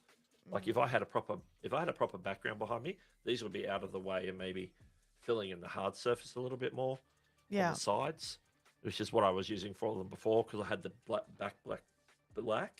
backdrop behind me, which was like a hanging curtain, and so that Mm. curtain itself was sort of helping It softens the things up in acoustics. itself. Yeah. Yeah, every little bit helps the acoustics, whether it's soft furnishings, packing blankets, or proper acoustic Yeah. treatment. It all does a little bit to help to stop any sort of reverb or echo, and just sort of Mm. deaden the sound so that the mic is just picking you up directly and not picking up like any reverberations off hard surfaces. Like you're going to have Yeah. a desk. You're going to have a desk. You're always going to get a little bit of reverb off the desk, but it's not too bad. Oops, I Not meant too to bad. star that. So for in my studio, like if you can see in my background here, there's no nothing treated on the wall here or behind me, but Yeah. in front of me, and basically from this point forward, I've got moving blankets that are full length ceiling to floor. Because directly in front of me is either like is a wall to this point, and then this far over it's all a massive glass window. And glass is also another one that's not great for reverb. So what I did was I just bought the very cheap packing blankets from Bunnings. So I don't know what your local hammer barn is called. But so big box hardware store. So I got like a 2-pack really inexpensively. And I'm a crafting addict, so I have tools around. So I was able to actually, I've got a punch that's that I punched holes in it and added grommets to mine, and tied off some bungee cord. So I've actually got it looped around the room, and I have it covering all the way around. So I've got a Kallax over here full of craft supplies, but the blanket goes across all the front of that as well. So I've got multiples of these blankets hanging around, and I have an extra one for when my daughter's home because she constantly complains about how loud I am when I'm live streaming. So I have another one that actually folds over 4 times to cover the door and fill the gap at the bottom. I don't like to use it in summer because this room is an oven. It's not so bad in winter because it's freezing in here, so it creates a bit of warmth, and I just, suffocate from carbon dioxide poisoning. Because there's no airflow. But I found that I hit the wrong button. Don't worry about that. I was going to say, was that you? Like, yay, she's going to die from carbon monoxide poisoning. That was inappropriately timed. Okay. It really was. It really was. But yeah, just test things out. Like, look, my background is funnily enough sound engineering and lighting, and so anything that you can do to fill a corner. So if you've got like a vary pole, clip a blanket to it to fill in a corner, because the hard corners create reflection and bounce off even worse than a flat surface. So fill in your corners with soft furnishings. Throw blankets on the floor. If you've got a desk in front of you that you don't need to use for something, throw a doona over the top of that. You're trying to deaden the noise and stop it from bouncing. It's not soundproofing the room, it's sound treating the room. So you want to make sure that like any surfaces, like the big hard surfaces that are the problems for me right now, monitors. I need them. I can't not have them, but they're nice, big, bouncy, hard surfaces. So, yeah, but all you can do is try what you can try. There's so many different things within like inexpensive budgets. You can even just pull out your blankets and your pillows. There's people who actually record their podcast sitting in the floor of their wardrobes because all the clothes get rid of all the noise. So you've got options. You've got options. Oh, Thank you for the super chat. we're both trying to hit it at the same time. I saw it just Go about to go on. off the screen. I better click on it. But there it is. American English with Brett. Thank you for the $10 super chat. Thanks for the great info. Yeah, we're gonna. Yeah, if you got questions, we'll try and keep hitting questions. So make Yeah. sure anybody got questions, keep dropping them with a Q, so we Yeah. can flag them. So yeah, appreciate it. Definitely. Definitely. Let's see if we've got some more starred here. I should be unstarring the ones that we did. Hang on a second. There's that one. There's that one. And there's the technical. Oh, this is one. Here you go, Doug. That's an interesting one for you. Will the AI gonna replace you? Good luck replacing me with AI. That's all I can say. But Doug, will you be replaced with AI? Absolutely not. Absolutely not. Um, people don't like AI. Like if something's obviously AI, people like viewers don't like it. Yeah. Like there's AI that you can use. There's AI in the background, things that help you write titles and things that help you, you know, Yeah. remove the background from your image for your thumbnail. Practical AI. That's all good stuff and good like tools. Yeah, AI Like tools. there's AI tools. That's a different thing. Yeah. Now when you get to like AI level, like is AI going to replace me? Like, am I going to make like a virtual Doug AI who's going to do my like speak with my voice, look like me in some fashion? No, people don't dig that. People want authenticity. They don't want like fake. Like Yeah. if it's entertainment, if it's like a Max Headroom thing. Who remembers Max Headroom from back in the day? That's sort of like a sort of AI type sort of computer generated program. It was obvious what it was, but that was like an entertainment thing. Like there is some like dystopian sort of tones to that too. It's like, okay, but am I going to be replaced? No, because I will lose the trust of my viewers if I replace myself with an AI. Yeah. I have one word for you. If you know a little bit about YouTube, that's Queebleclop. What's his name? Queebleclop. He replaced himself with an AI, and his fans revolted. Yeah. And he didn't take the hint for a long time. I'm not sure if he's taken the hint yet, but I watched the documentary or like a video about it the other day. It's like, and I think he spoke at VidSummit last year, just to be honest, and talked about AI. I think there was a lot of talk and a lot of pushback, even at VidSummit from creators. So creators aren't out to look for AI to replace them. Most of them want to be authentic and meet their viewers where they are and have a conversation with them, entertain them, inform them, provide value in some way. And AI takes the humanity out of it. And what YouTube and video online needs is more authenticity, more humanity. It doesn't need less of it, it needs more of it. And I think if we have more humanity in our content, then we're going to go a lot further than if we were using AI, to replace us, to be our voice. We don't want that. That's my opinion, anyway. And pretty much I co-sign that. Co-sign? Really, I co-sign that.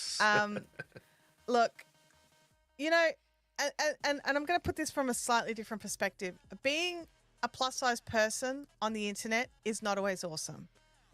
And the temptation to just not have me there, but just me programming whatever they have to say so that I don't have to deal with all the rest of the stuff, because apparently a plus-size woman in her 40s doesn't know anything about anything, and should be quiet and just go and make a pie or something.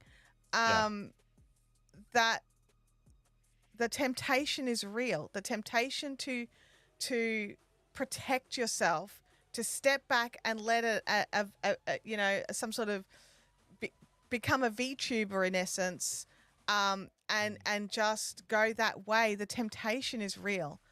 But then I remember who I am, and I am not that.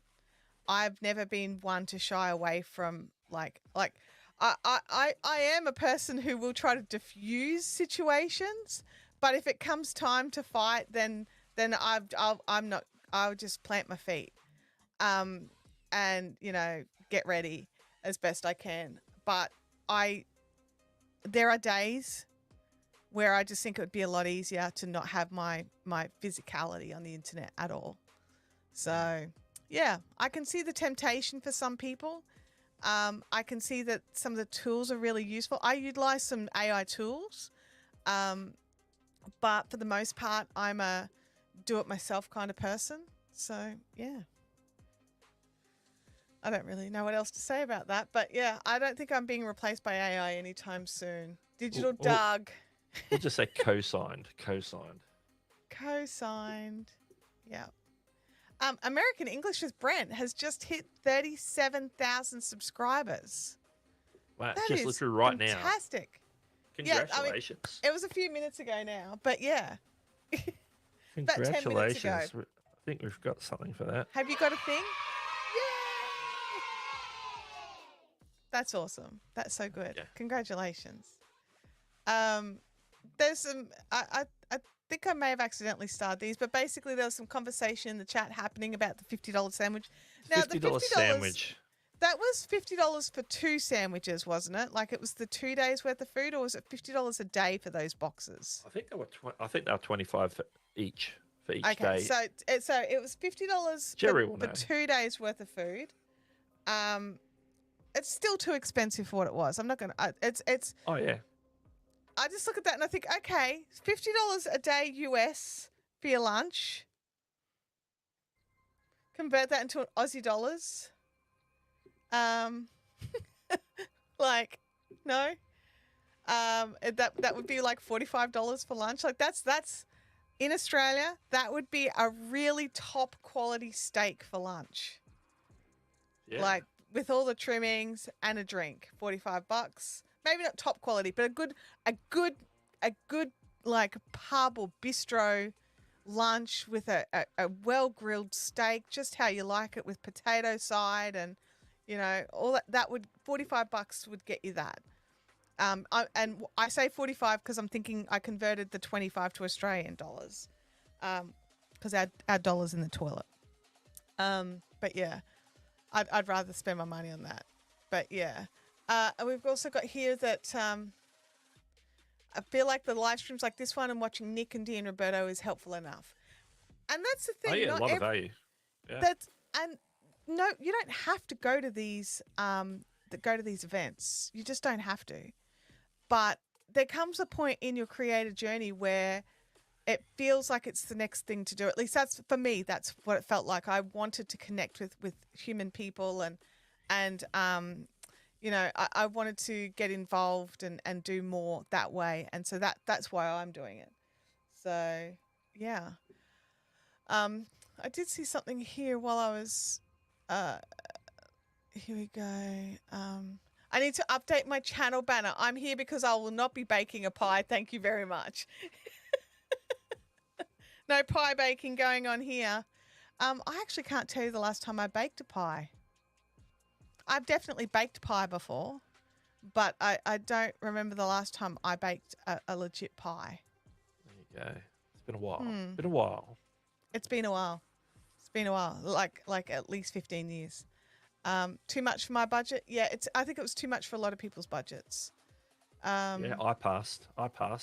Yeah, Jerry's right.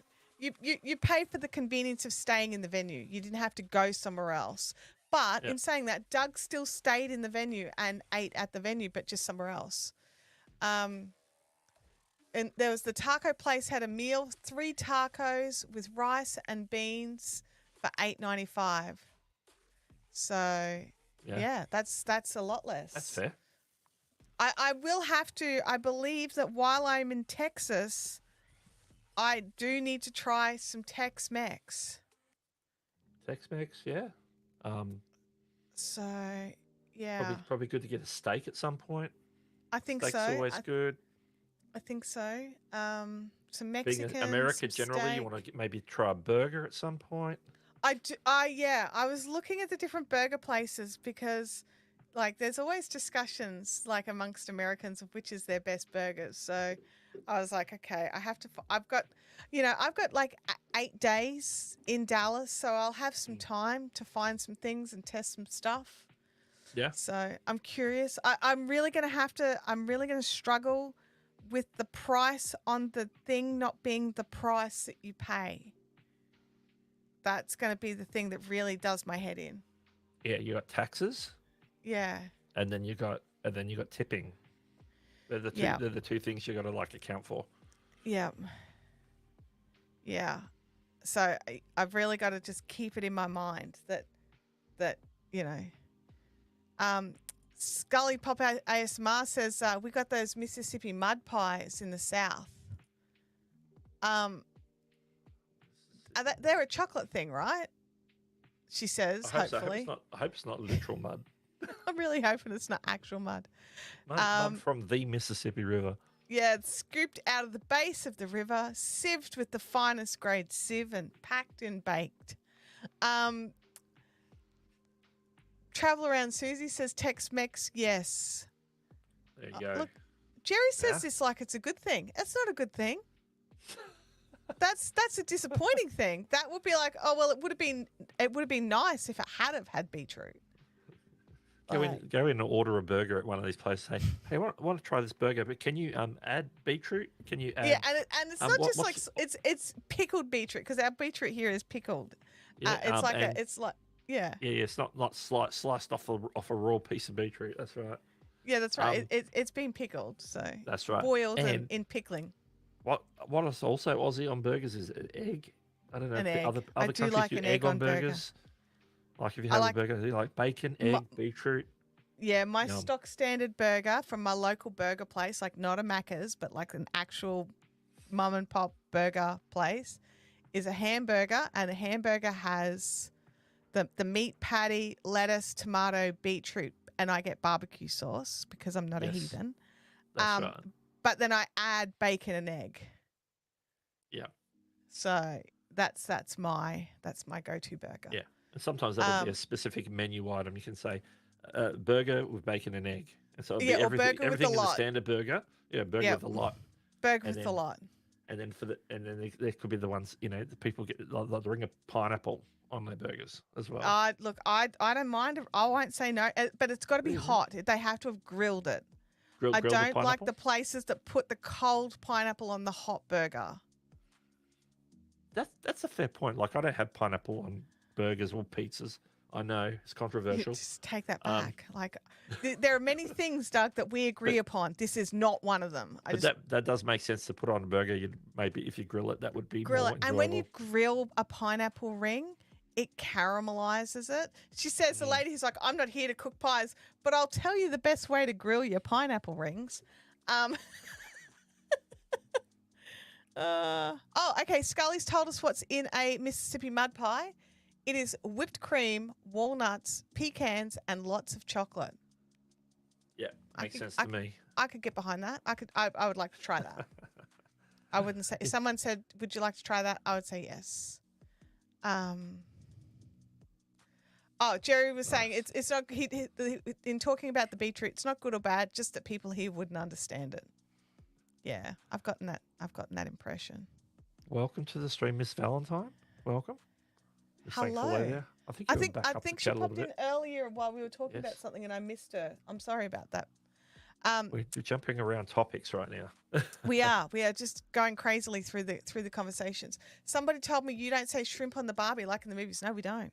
We call them prawns. They're prawns, not shrimp. Yeah.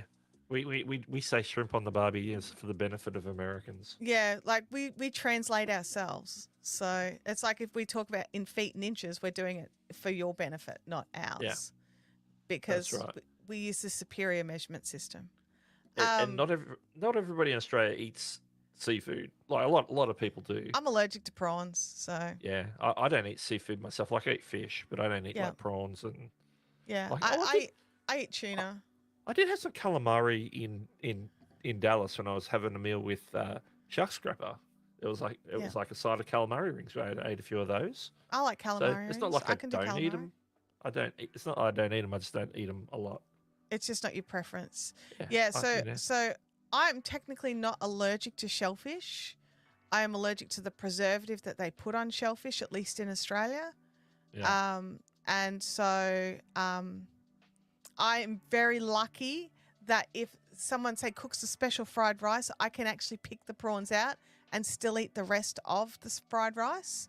Whereas people who are allergic to the shellfish, they wouldn't be able to have it once it was cooked in. So I do have a lot of, like I say this to a lot of my friends, I have a lot of allergies, but they're all like those mild level allergies. Like I've got a couple that are really severe, but I've got most of my allergies are like, I can just pick the prawns out. It's fine. It's not like if I'm near a skin of the thing, I'm going to explode like the dude from the Big Trouble in Little China movie.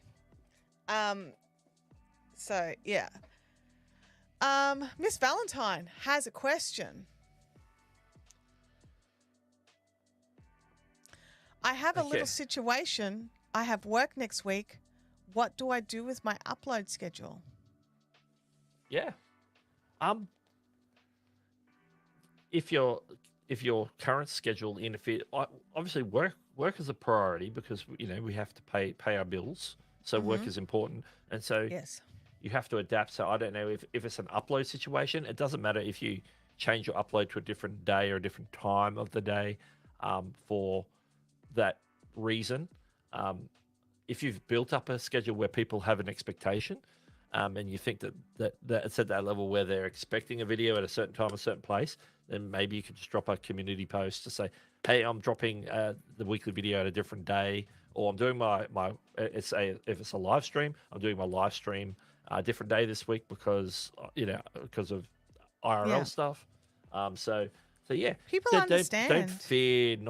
Don't fear that you have to upload differently. Like I sometimes upload, like I uploaded like 24 hours ago a video. That's not my normal schedule. I usually try and get my videos out on a Monday or thereabouts.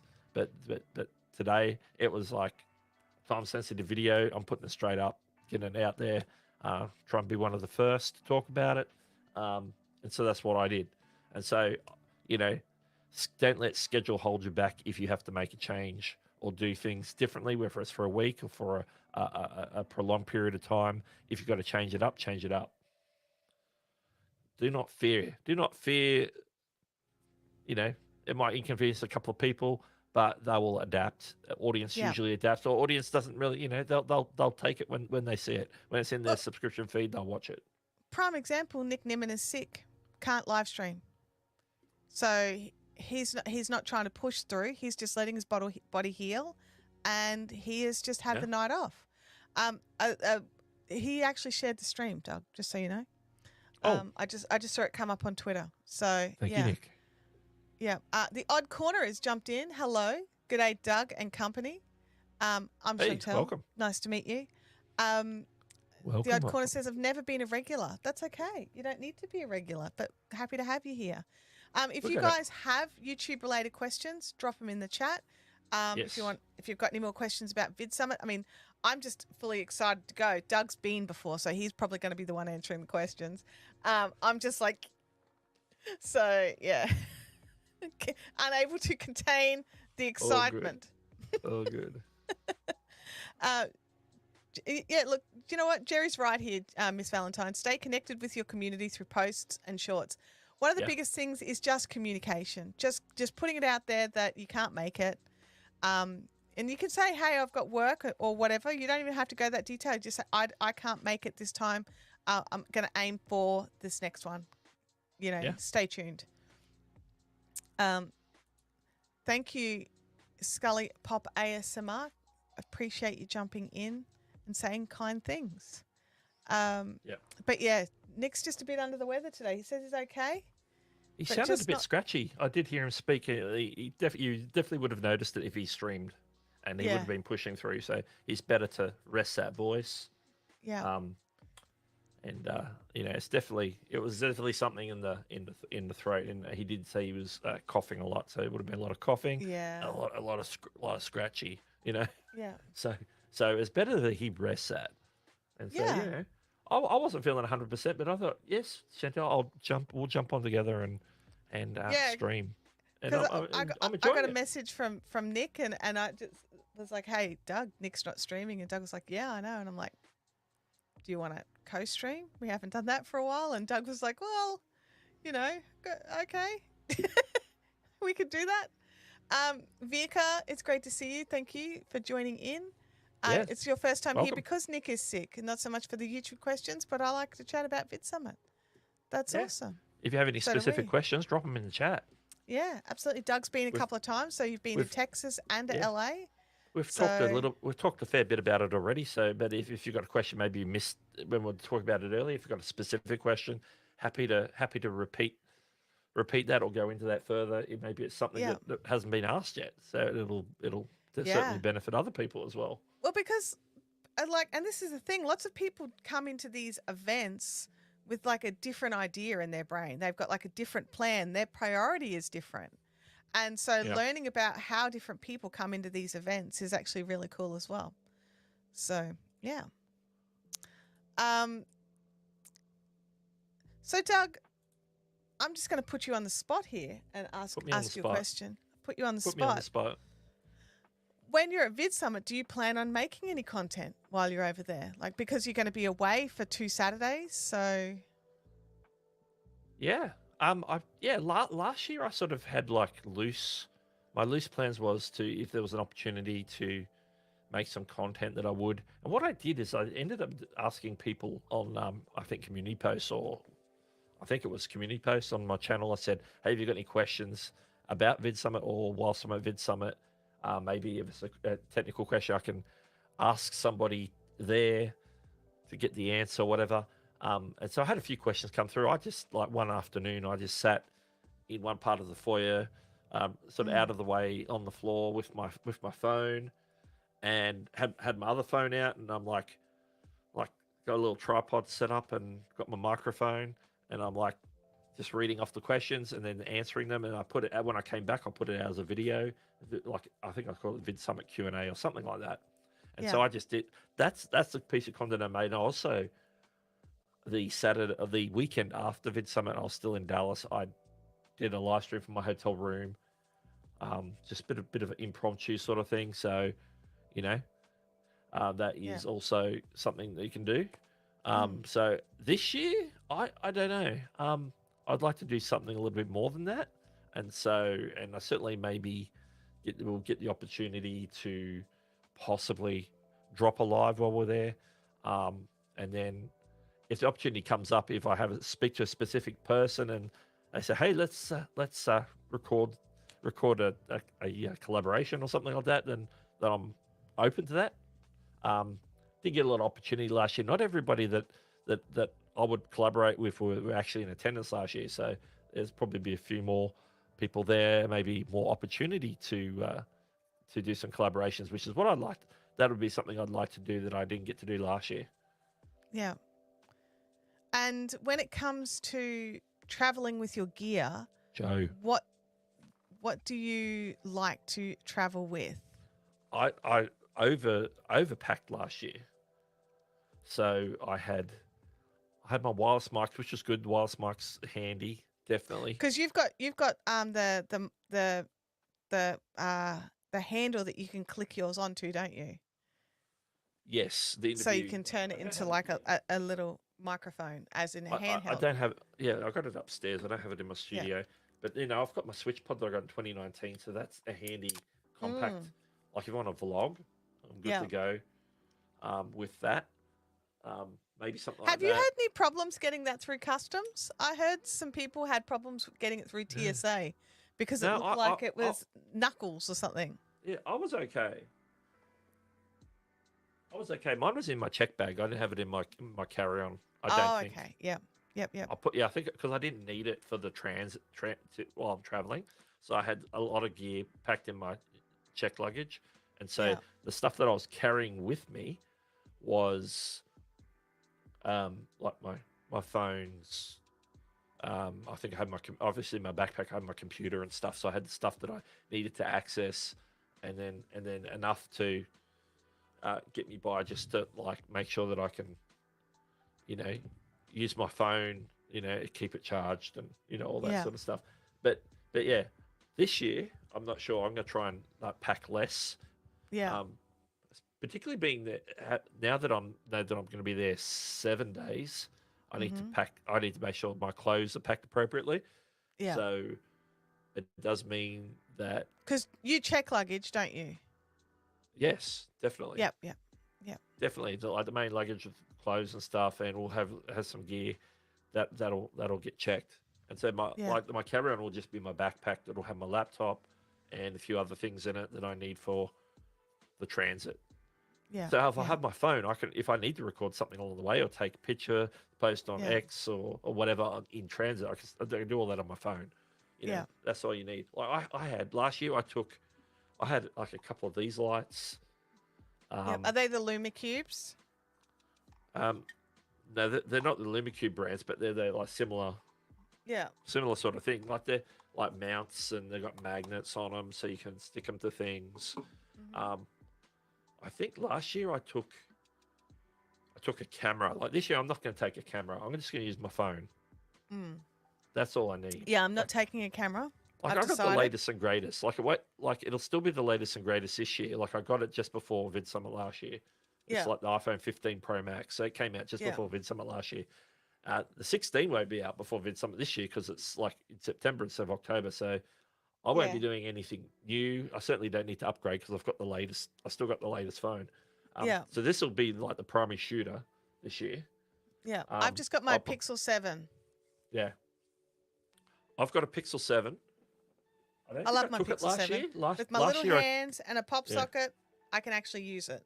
Yeah. So, Like I got my Pixel 7, which I keep. Basically, I got that because I make. Sometimes I have to do like Things with tutorials Android. on apps, and so I need to know how to do it on an Android and iPhone. I have an iPhone Last year, I took. just took because my- it's Yeah. an old iPhone. I think it's a I don't even know what it is. How do Yeah, I that tell? looks- How do I tell?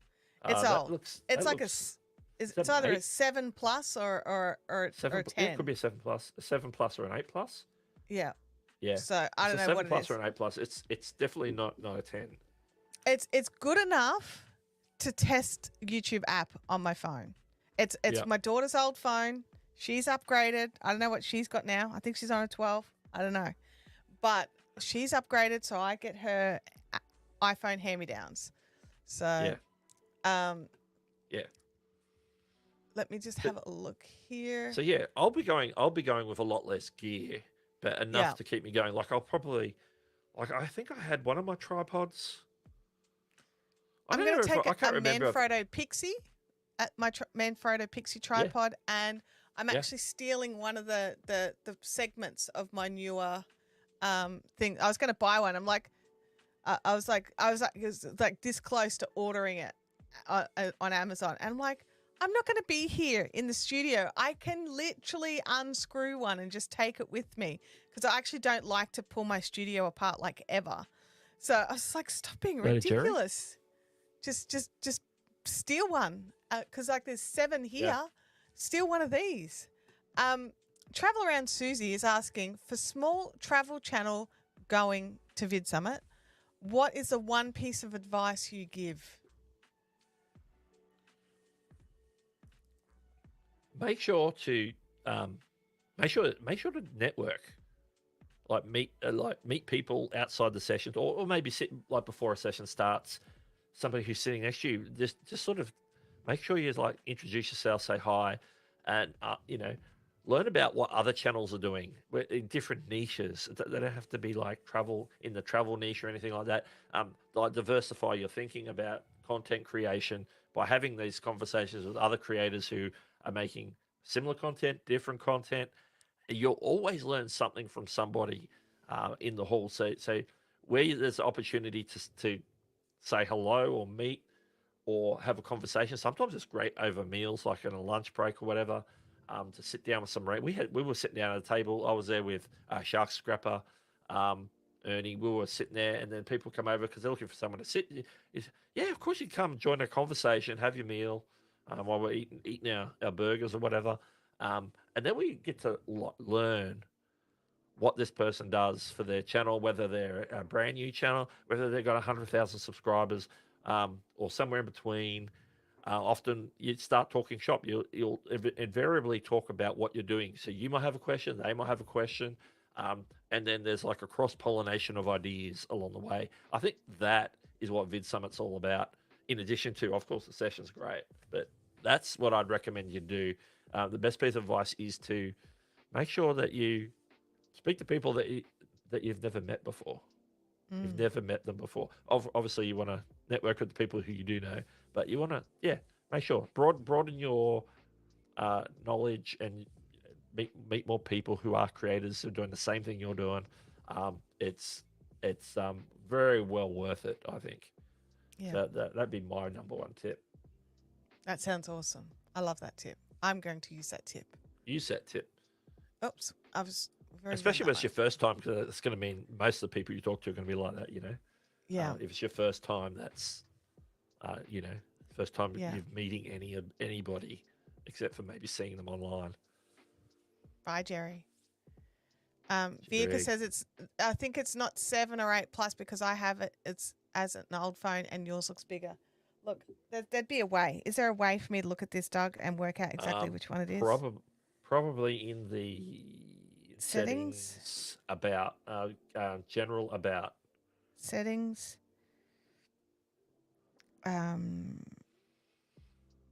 General about.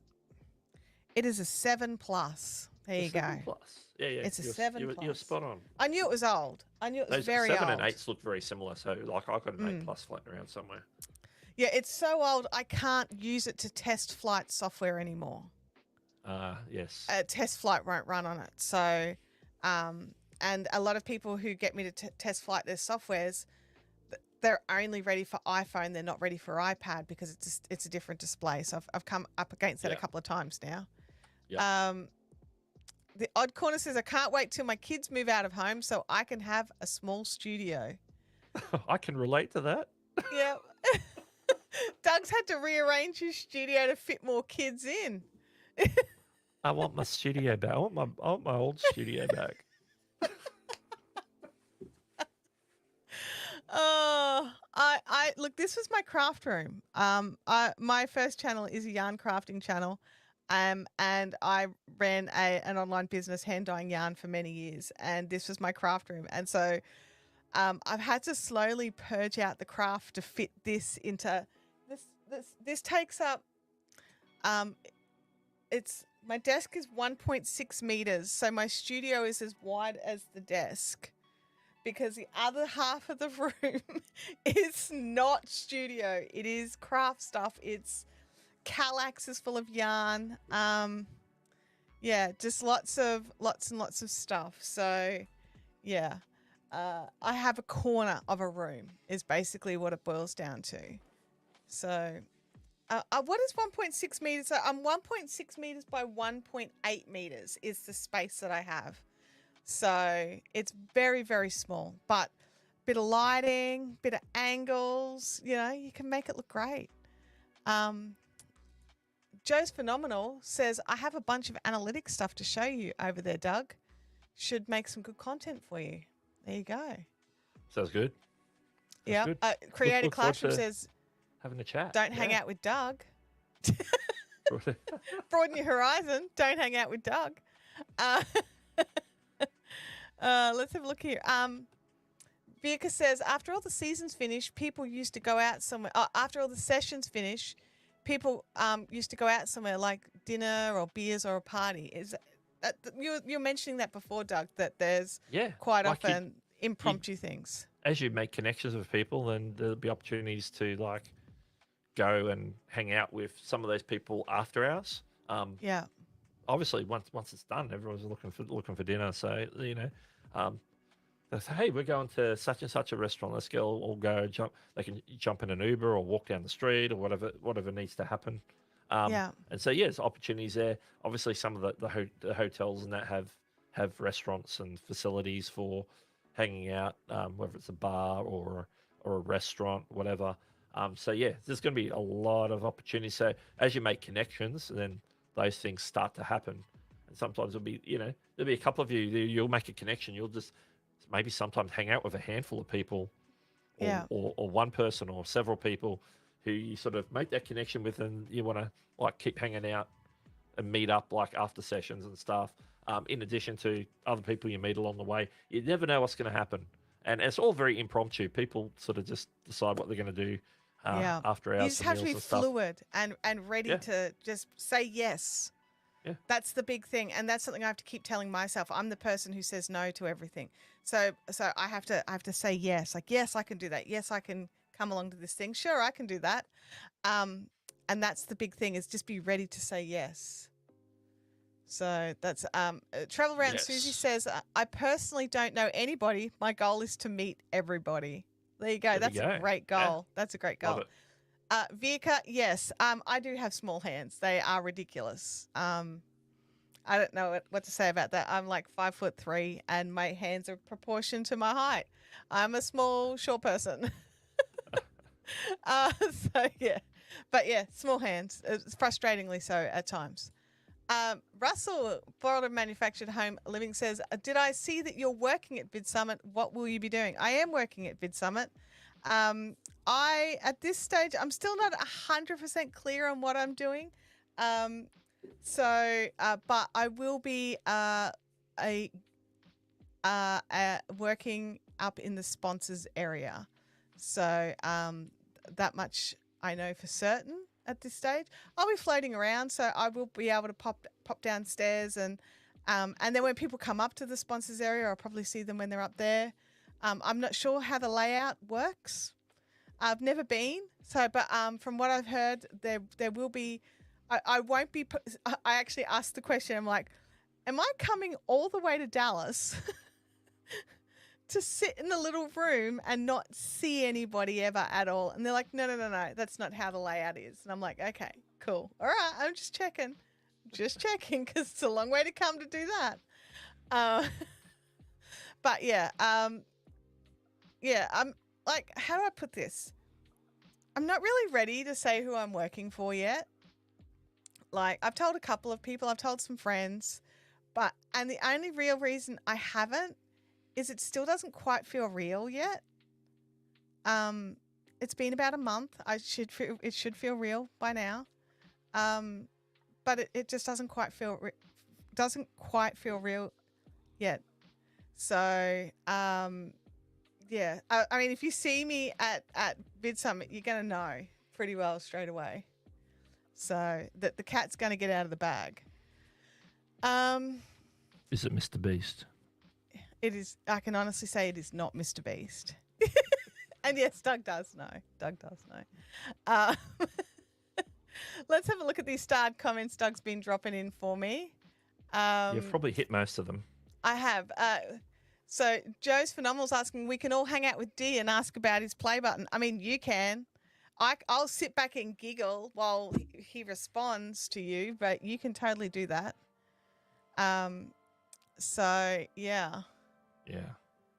I actually think he's not as raw about it as I mean, I don't know. Do you think he's as raw about that play button going missing as it seems, or do you think he's a bit more chillaxed about the whole thing? That's a good question. I think he's. I think he's cool with it. I think he. I don't know. I think maybe he's just given up. He doesn't talk about it anymore. He's just like. I noticed we tease him in the chat, but he doesn't. Nothing's mentioned anymore. So I think maybe he's over it.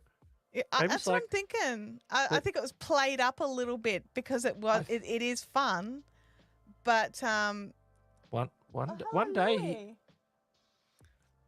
There's nowhere for you to here, Louis. You can have my blanket. My dog's come in and his blanket's in the wash, so I'm going to give him mine. Here, Louis. I think maybe he left. Oh, I want that back. I know. He's like, oh, okay, yeah, I'll have that. I think. Well, at some point, like Daniel Patel hasn't opened his play button. He's had it for years in the box. Has he got it hanging on his wall in the box? The box. So he's got to sort that out at some point, just for the sake of Daniel. So, who knows? Yeah, Creator Classroom says, I think the bigger deal is Daniel waiting. Absolutely. Yeah. So that's pretty cool. Creator Classroom says, I think he's a little missed, but it's not such a big deal. Look. No. Look, I'm a cap person. I like caps. If you get me like a dad cap or a ball cap, I'm there. I don't like a flat peak cap. And if I get a flat peak cap, I just spend the first hour with it rounding it out. Yeah, I don't. So, like, I don't know. Is it offensive to people in Dallas that people just try the hats on because they're in Dallas? Like, ha ha ha! I am here. I shall try on a hat. I don't know. And I'm not that person. I don't wear boots. I don't wear cowgirl hats. Yeah. What about you, Doug? Yeah. Are you going to put a cowgirl hat on while you're in Dallas? Probably not. Probably not. Like I've been to Dallas a bunch of times, like more than just Yeah. last year at VidSummit. Like I've been to Dallas multiple times. Like I've been to the stockyards at Fort Worth. So, Yeah.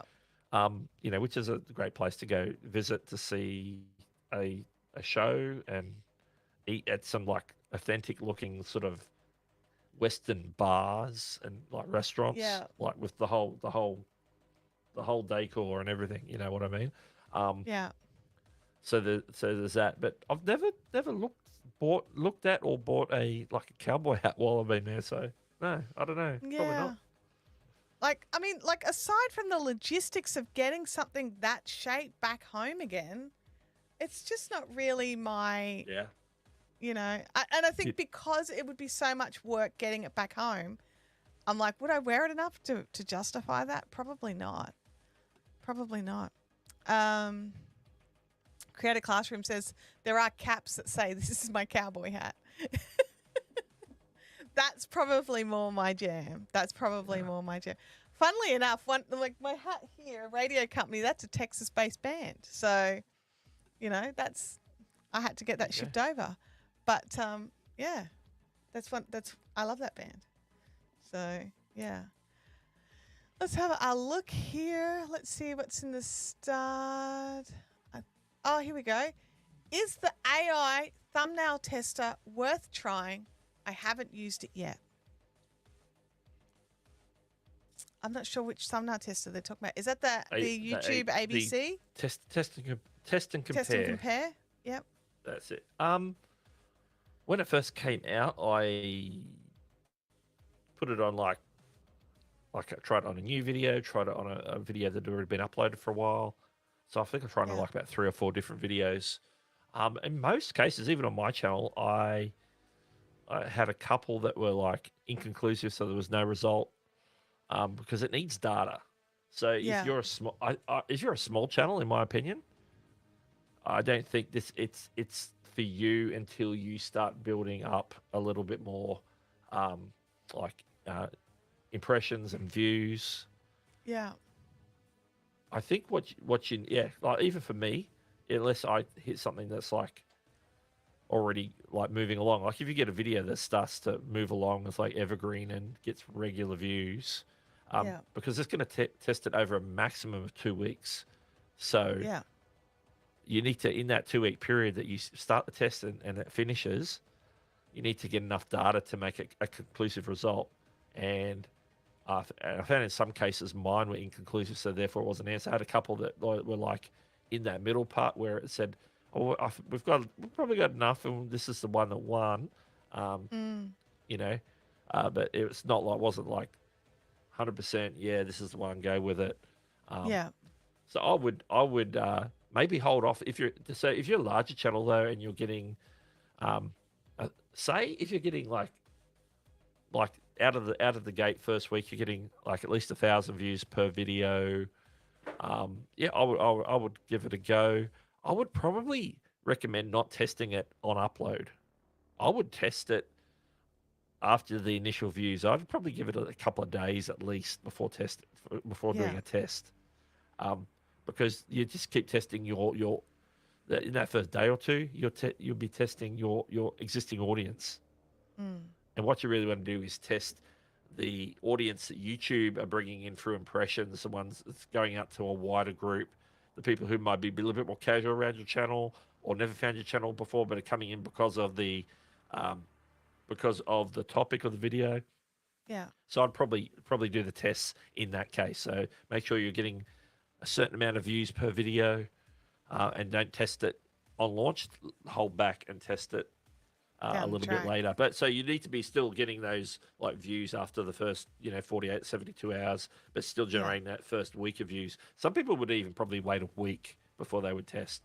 Not to say that you can't test on launch, but know that the initial impressions are coming from subscribers, and the initial push of the video. Yeah. So which of it could be notifications, whatever, all that sort of thing. So you're testing different sections of your audience at different times.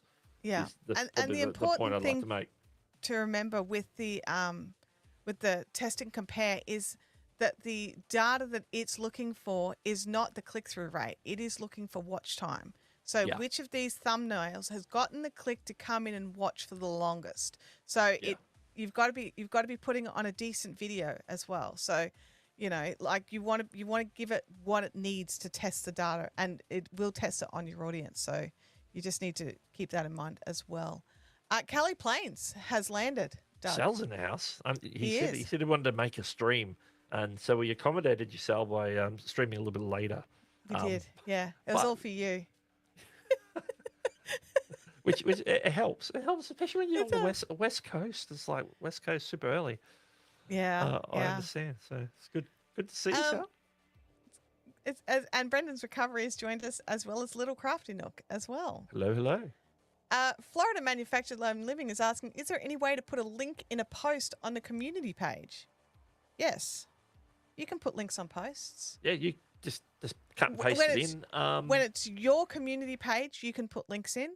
Yeah. People replying, it will depend on if you allow links in your comments. It's the same comment as general video comments in that case. But if it's yours, you can totally put links in. I put links in all the time. Yeah, you could like do a post about, hey, I'm something related to you. Say, hey, this light that I really love and recommend. This is on special on Amazon right now. You might want to go check it out. And chuck in your Amazon affiliate link. Yep. Boom. So you might occasionally want to do that on your page if you just happen. Yeah, if it's related, if it helps your viewers. Obviously, and that's the thing. It's still got to be relevant to your channel. Yeah, so it might help my viewers because they're like content creators. But whatever the product is or service, it might be a special. It might be Black Friday or something. Or could be Prime Day, and hey, this is something people really want to know. Yeah. So he's asking. So it's not in the comments. So in the original post. So if it's an image, you need to upload the image. So you need to save the image to your computer and upload the image. Don't link the image as such. So they won't. So the image won't be clickable, but you can put the link in the text, and they can click the link in the text. Yeah. So that's So you can't make images clickable, but you can make the link appear in the actual post. Yeah. So that's the difference. It's not you're not able to like turn it into like a clickable, like a website where you can make the image clickable, take like a button or a it's just a bit a of an static ad image. that they can click That's on. all it is. Yeah. You can also add multiple images on a post, so you can scroll through them. I think it's up to 5. And you can also add GIFs or GIFs, depending on how you like to say it. You don't have to just do images. They can be like have a bit of movement in them. Yeah. A meme or something. Gosh. I hope that answered. I hope that was clear enough for you, Russell. I hope we helped you there. Let's have a look. Lots of conversation between Little Crafty Nook and Callie Plains. That is awesome. So, hey, Doug, do you have, just out of... Oh, here we go. Sorry, before I ask you that question, Russell's come in. That's my question. If I put in a video, can I use cards or end cards to get clicks? Okay, when you add a video to a community post, it's a link. It's like a link, or they put in like if it's one of your videos on YouTube, it's a card. So then if you click on the card, it actually takes them to like the normal watch page. Yeah. So once they have the watch page, you'll get the end cards and everything happening. So how I would do that is I would go in to the video, and when you can click share, you can create a post, and that embeds it, and it'll actually autoplay and do all the things that you want it to do that way. Even if you just drop the link in the actual text, it'll actually turn it into a card as well. So you can do it either way for a video. Yeah. So if you want them to watch through and click on the cards or end cards, when they click on that link in the community post, it's going to take them to the watch page, whether they're on the phone or on desktop. It's going to take them to watch page. So then they're going to experience the video like as if they went directly to the video. Yeah. So they'll see the cards and the end cards there. Yeah. Let's have a look. Oh, yeah. So I was going to ask a question, then I got sidetracked, and then I got a Yes. message that's. I'm like, man, I'm going to have to action that and check it out. I'm like, whoops! Shouldn't have looked at that. That's terrifying. I'm just You trying to think forgot what the the question question. was. It was a good question. If you have a question, put it in the chat with a Q, Yeah, that's right. so we If know you've it's got a question. that, because I can't even. It's not. It's Oh. gone. It left. I'll give you some thinking music.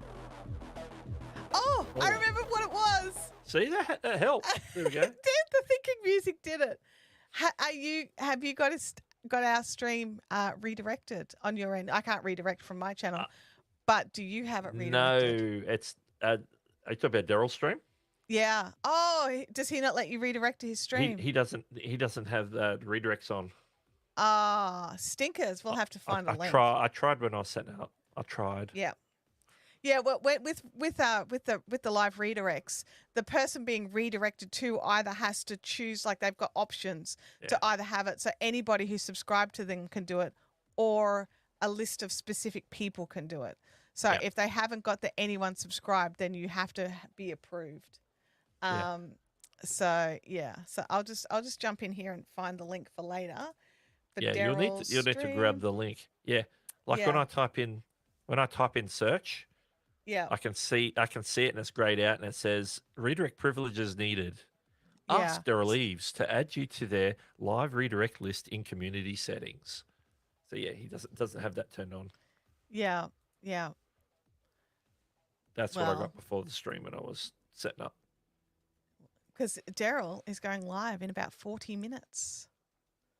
Yeah. So it's doing a live Q&A. He doesn't do those very often, so you definitely need to jump in when he does. We're gonna have to drop the link as we're wrapping up. We will. I've grabbed the link now, so I'm all good. Beautiful. I'm all good to go. Because I just wasn't sure if I was going to need it just for my stream or both of our streams, but yeah, looks like both. Because Daryl has got his channel locked down. And look, I don't blame him. You don't want like anyone being able to randomly send like an entire bunch of trolls to your channel. Like, it's up to you entirely. I think I've just got mine wide open. Yeah, look, I don't know what I've got on mine. I'd have to have a look. It's like, I'm like, can I be redirected to because I don't have the 1,000 subscribers? I don't know if I can. I can literally redirect to your stream now because it's there and it's live. Okay, all right. So well, that's good to know. I could finish my stream and we could just keep continuing going on your channel. You know what I mean? Right. Yeah. I send everybody over there from my channel. In theory. In theory, yeah. Even that's the same stream, because we're streaming to both. Yeah, because we're streaming to both channels at the same time. So yeah, okay, that's good. That's good to know. I wasn't sure if so mine's either the subs only because you're a subscriber, or because otherwise I haven't done anything else, or it's wide open. Yeah, something like that. It's like, yeah. Let's have a look here. Calvin says, I'm intimidated by Daryl. Not sure why. I'm scared to go to his channel. No, you should go and check it out. You don't have to say you're there. You can just sneaky watch through the window. So, yeah, you've got options. That's it. Just that's the lurker section, You're watching, but you're not commenting. Okay. Callie Plains has a question for you. A YouTube creators sent me an email for a free pizza, but when I click the link, it takes me to TLC Worldwide. Is that legit? Oh, yeah. I know about this email. As far as I'm aware, it is. Because I think it was Domino's Pizza, if I recall. I saw a few people post on Facebook about it the other week. Whenever they sort of got hit. I'm not sure who TLC Worldwide is. I hadn't heard that. Nobody had mentioned that in some of the conversation I've had. Like, I'm assuming it was a certain amount of creators in the US because it was Domino's Pizza. Obviously, if it was an offer with Domino's, it would be through their website in the US. So they probably wouldn't offer it to people over here in Australia or maybe maybe it included Canada. I don't know. I'm not sure who TLC Worldwide. That's interesting. They often do use like marketing companies to sort of put stuff out there. Sometimes to do surveys and different things. And I Yeah. know that multiple channels got that.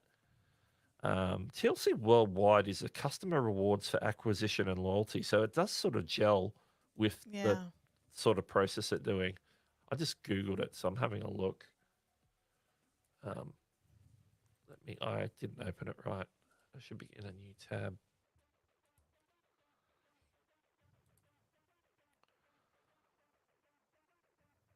Yeah, so they do.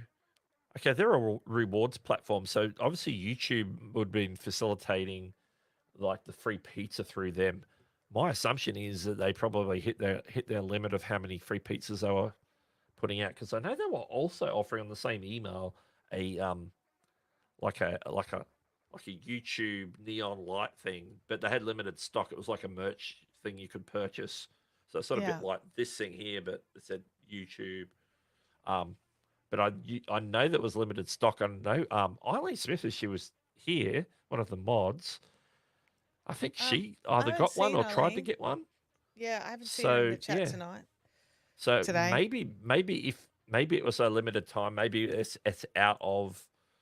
um out of schedule now. So Yeah. it's now redirecting. It's funny that it sort of does redirect but not give you the information. Yeah. Um, And it'd be nice if they warned you in the email, like, hey, click this link and it'll take you to this distribution. yeah, because I Because, didn't like, get the email directly. It's hard to tell what was going yeah. on, but yeah.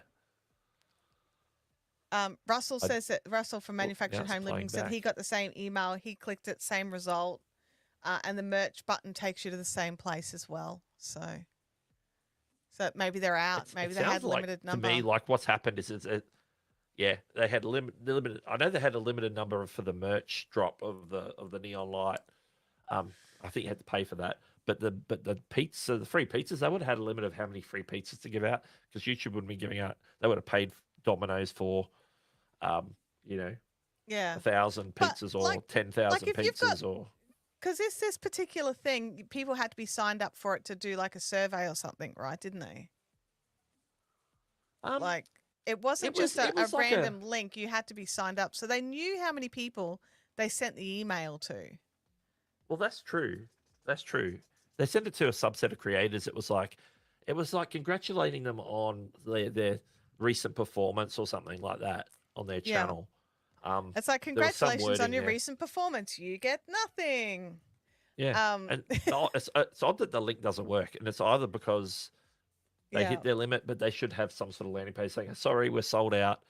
Yeah. You know, They should make it clearer. we've met our allocation for the pizza. Yeah. So I Yeah. really don't know why. It sounded like, yes, obviously some redirect error in that whole marketing process, and that's probably, although it reflects on YouTube, it also reflects on, obviously TLC were running that on behalf of YouTube. Yeah. So yeah, So it's one of they those funny underestimated how things. popular it was going to be. Yeah. We have another question from Russell. That I'm Yes. looking to link a registration page. Can I do that in the end card or card? And if I do, will it affect the algorithm's distribution of the video? Distribution, no. Mm, Yeah, you can put that in an end card or card. If yeah. you're in the YouTube partner program, you can Russell is, yeah. use Yeah. the link option. So yeah, you can. I linked to something recently in a video as a test. Like I don't use that feature a lot. It's like, hang on, I should be using this other than just like putting a subscribe button and a video on my end screen Yeah, or I normally in a just go card. subscribe button and video. Yeah. Yeah, most of my cards are like, if I'm referring, like, oh yeah, this video I did before, and I'll point up in the corner and it'll be my previous video. Yeah. But yeah, I did drop a link to something and I can't remember what it was. It was like, but it was something on my website, I think. So it was like my own link. So Yeah. yeah, you certainly can do that, and Yeah. it gives you like, you can customize the text that pops up in the screen if it's card, Yeah. the image if it's on both the card and or an end screen. And then when you click on, if it's anything in the card, what happens is when you click on the card now, if you're on desktop, it rolls down to below the description, and all the cards that you've added are there and are like clickable cards. and so it'll throw you down there, and then they can click on that and go to wherever it might be that you want to direct them. So yeah, you can definitely drop a link in. I think in both. I think end screens, yeah, definitely. I know cards I know can as end well. screens So. definitely work because and people aren't punished. People link to their email lists and their and their opt-ins all the time, and it doesn't affect the distribution of the video. So Yeah, definitely won't affect the distribution of the video by having a card. no, people may choose to click your link rather than the next video. I think that would be about the only thing.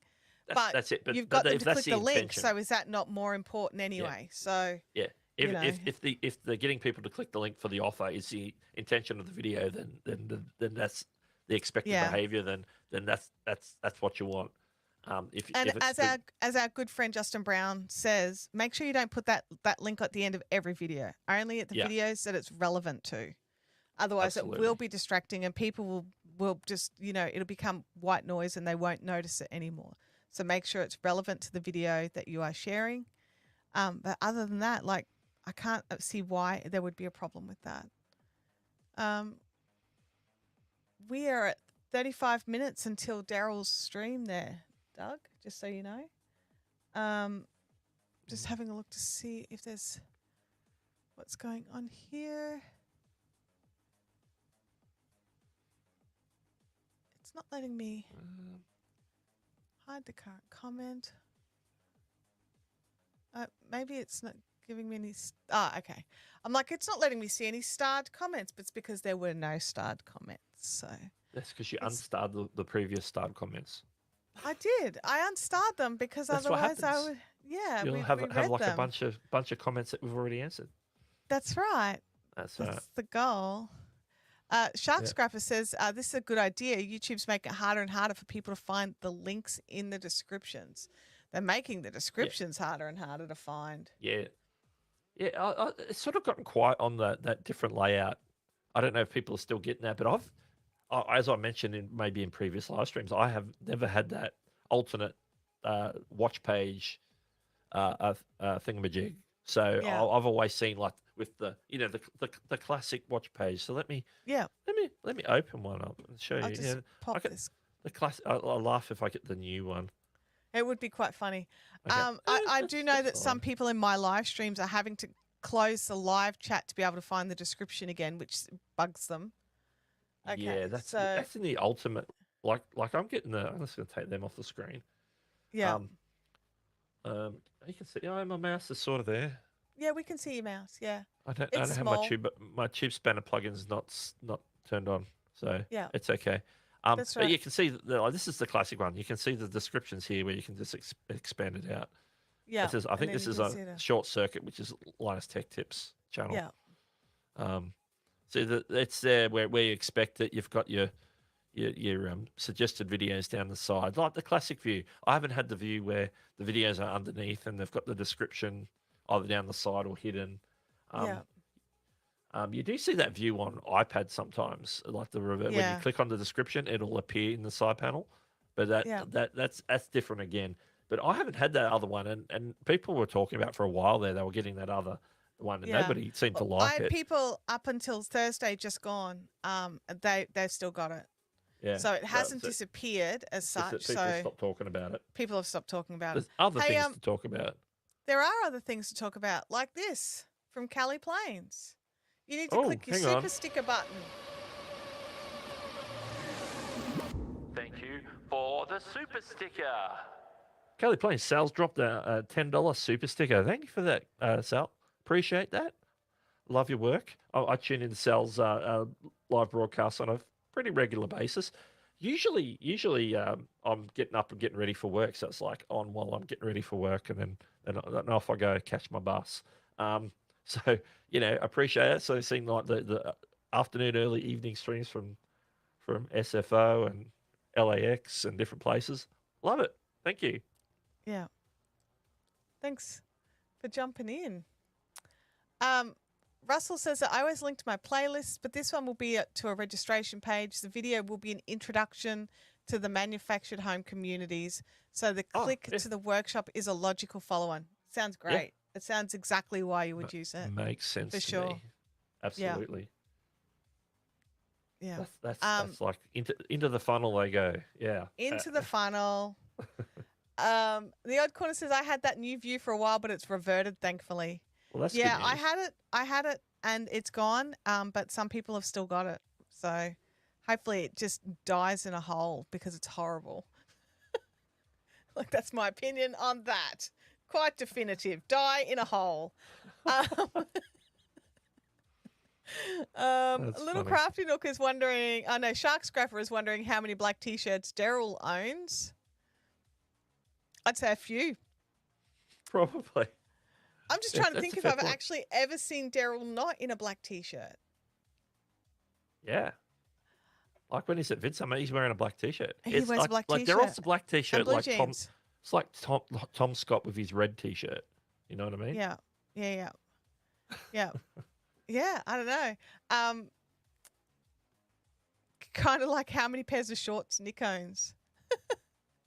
Yeah, Nick. When you live in Thailand and it's hot Yeah, I and was going to humid, say. you'd be wearing shorts. Yeah, absolutely, absolutely.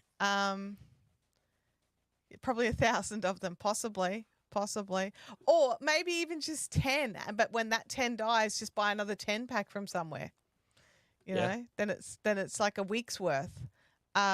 Russell says he's just finished his absolute automation funnel. Took 6 weeks to build. Wow, Nice. that sounds full on. That sounds great. Love it. Yeah, this is awesome. We've had a really broad range of questions Oh yeah, come definitely. through today. It's been really interesting. I love it when that happens. I think it's awesome. We came in with it was a bit unplanned. I'm going to go with unplanned. Unplanned, yeah, because we found out didn't that know Nick we were wasn't going to be streaming, so streaming. it's like, okay, Yeah, let's yeah. put something together. Yeah, and I'm really happy with had a great turnout and lots of great questions. If you've got more great questions or even not great questions, if you've got questions, drop them in the chat. Use a Q so we can see them. Are you saying that it's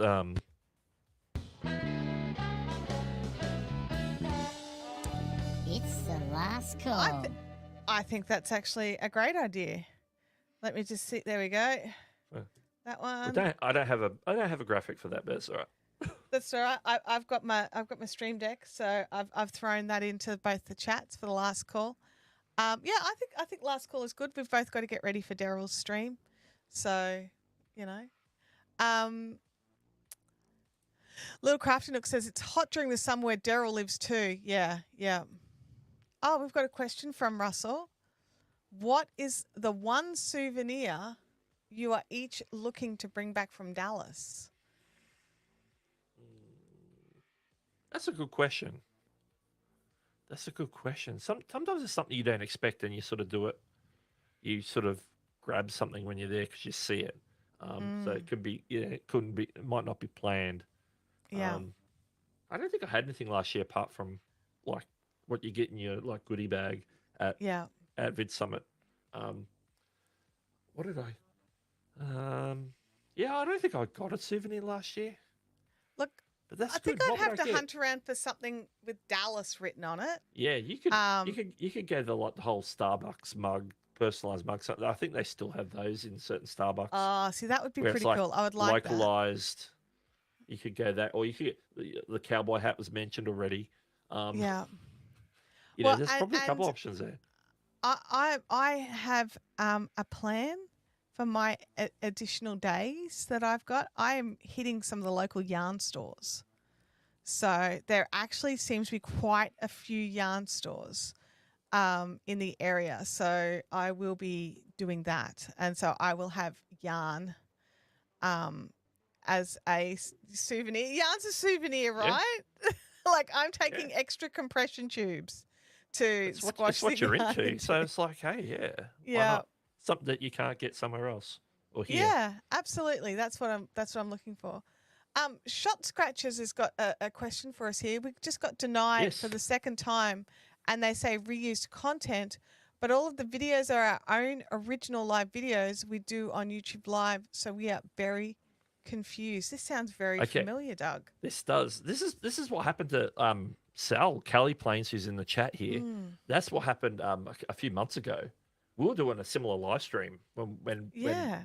some of Sal's mods came in because they found out that his channel got demonetized, removed for reuse content. It's the same thing, and so we pointed Sal in sort of the mods at the time, because I don't think Sal was in the chat initially, towards certain things in regards to how the appeal process works. Now, they've just made a change to the appeal process, and I don't know how much of that applies to reuse content because they're not real clear on who or what situations it applies to, where instead of, and obviously in your case, if you've had a couple of appeals already, this has sort of happened before the end of July. So it was like before this change has happened, like this week, where instead of suspending you, removing you for YouTube Partner Program, they actually give you a 7-day notice that they're about to remove you. So you have like 7 days to do an appeal. Now, the crucial thing about appealing, and particularly if you're a live streaming channel, is often with reused content when it comes to live streaming, is not the fact that that you're using somebody else's content, which is what the primary definition is. This is they don't know that it's not that you're using it. So they don't know that you're not using it. They don't know that the content is yours. And so it all comes down to you showing them that it's your content by showing them how you make that content, like behind the scenes. And so there's some very specific way of doing like what's called a video appeal. And that video appeal has to have certain things in it. And it could go no longer than 3 minutes. And there's a whole list of things. And I talked about that in a video that I did where I recapped what happened to Sal's channel. You may have seen that. Maybe that's why you're asking in the chat as well. It goes into there. There's probably a link on that to the. I'm going to see if I can find the link that outlines how that appeal video works. Yeah. I just need to find it on YouTube, of course, on their well, help Doug. pages. While Doug looks for that, I just want to say, Shark Scrapper, you're getting this close to being banned. You need to stop talking about is he spiders. talking about spiders again? He is. Man. He's told me I need to bring a wolf spider home from Dallas. Yeah, I think Australian Biosecurity would have something to say about that. Yeah, I think they would. I think they would murderate it in the bag. Oh, yeah. Yeah. Do you have anything to declare? Yes, I have a live spider. Yeah, I have this ginormous spider right here. No. Yeah, create a classroom's like, do I need to click the 3 dots? Okay. Possibly. Get ready. Get ready. Oh, dear. I have to pull this up real quick. Here we go. If I can find that one. Allow. Okay. Let me get over here and scroll. This is where it talks. This is their recent update from back in April. This is where some of this information where they updated like the advice on reuse content is. And let me scroll down to here because it says what happens if a channel if it posts reuse content. It says if you have videos that violate our monetization policies, or this is what I believe has probably happened because this is what Sal happened to Sal with Kelly Plains. If we cannot clearly tell that you made the content, or if your channel may be rejected or suspended from YouTube Partner Program, so that's what's happened. Now, as an appeals process, I'm going to click through to it now. I'm just trying to find. This has just been updated with the 7-day warning before they suspend you. But obviously, because this has happened before the end of July 31, you've already been suspended. Regardless of that, where's the appeal? Here we go. I went right past it. This is appeal by video. It has specific things you need to know. If eligible to appeal by video, which it'll tell you in the section where you have to do the appeal on the video, where it says, hey, you've been removed. You need to, if you want to appeal, or because it's channel wide, it might not be on a particular video. It might be just on the channel page, on the in the back end in Studio. Okay, for the appeal video, it has to be video only. You should not put any appeal information in the description. So it says, okay, less than 5 minutes. I think it used to be 3 minutes, but now it's 5 minutes. Okay.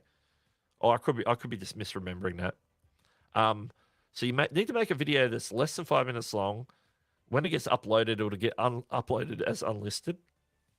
It needs to be narrated, spoken out in approved language, which is English and these other languages listed here. It needs to be a brand new video, so you can't, like, if you have to appeal something that you've appealed before, you can't use the same video. You need to make a fresh video. So it needs to be new upload. Now, the important thing is what to put in the video. First thing you want to note is you want to include the URL of your channel on screen, put like in text, do a graphic that says your channel URL within the first 30 seconds of the video. So in your introduction, basically. The second part is when you're making the video, refer to our program policies. In other words, talk about reuse content. Make sure you address specific parts of the policies and give examples of how your channel follows guidelines. So obviously with reuse content, if they feel that they don't understand that or have proof that you actually make that own content, talk about it being a live stream, show them the behind the scenes of the live stream. That's what Sal did. He got reapproved virtually within 24 hours. And we're talking about the channel as a whole. We're not talking about individual videos where sometimes channels can get on their radar because of particular videos that might have gone viral or whatever. You're basically talking about it as a whole. Provide visual examples. So it's all about showing and telling. Provide visual examples of how your content was created. This is the most important part, I reckon. Show how you've edited or filmed your content, or in this case, how you do your live streams. And try to connect what you show on your video appeal to other content on your channel. So basically, if you're a live streamer, and it's basically live streams like Sal's channel, he's live streaming, he's live streaming plane spotting, live plane spotting. He basically will show, hey, I've got my tripod set up here. We're out in the park here, looking across the bay at the runways at San Francisco. I've got I have my thing set up. I've got my chat here, and I go live from this location. And we do this we do this like multiple times a week. And this is what we do. And so you can show, and like if you say you're in a studio situation like I am, then you would show what's in your video is here. And then I'm like, well, and this is all my gear. This is how I make it. I film this. We go live on YouTube. We do this. We do that. This is what we do. I'm using this camera here. We've got a mixing desk for our audio. We've got monitors set up. We're monitoring it. We're doing everything live here to our channel, and that's all they should need to see. So talking about show yourself. So you should appear and or provide a voiceover in the video, in the appeal video. Show how your content was filmed. Show how it was edited. Obviously, with live streaming, you don't need to worry about the editing part. Say, just mention that we primarily do live streams. So this content is coming here from this place, this location, or if it's if it's a sort of stream where you go to different locations, mention that as well. And yeah, put that appeal video up. Once the appeal video is ready, you need to submit that to them by logging into Studio, uploading it as unlisted. Once it's loaded up and you've got a URL, copy that URL, go to the Earn tab, where there should be an appeal section.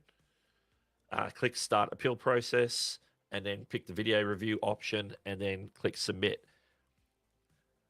Now, the one thing that I'd be concerned about, because you've had a couple of appeals already,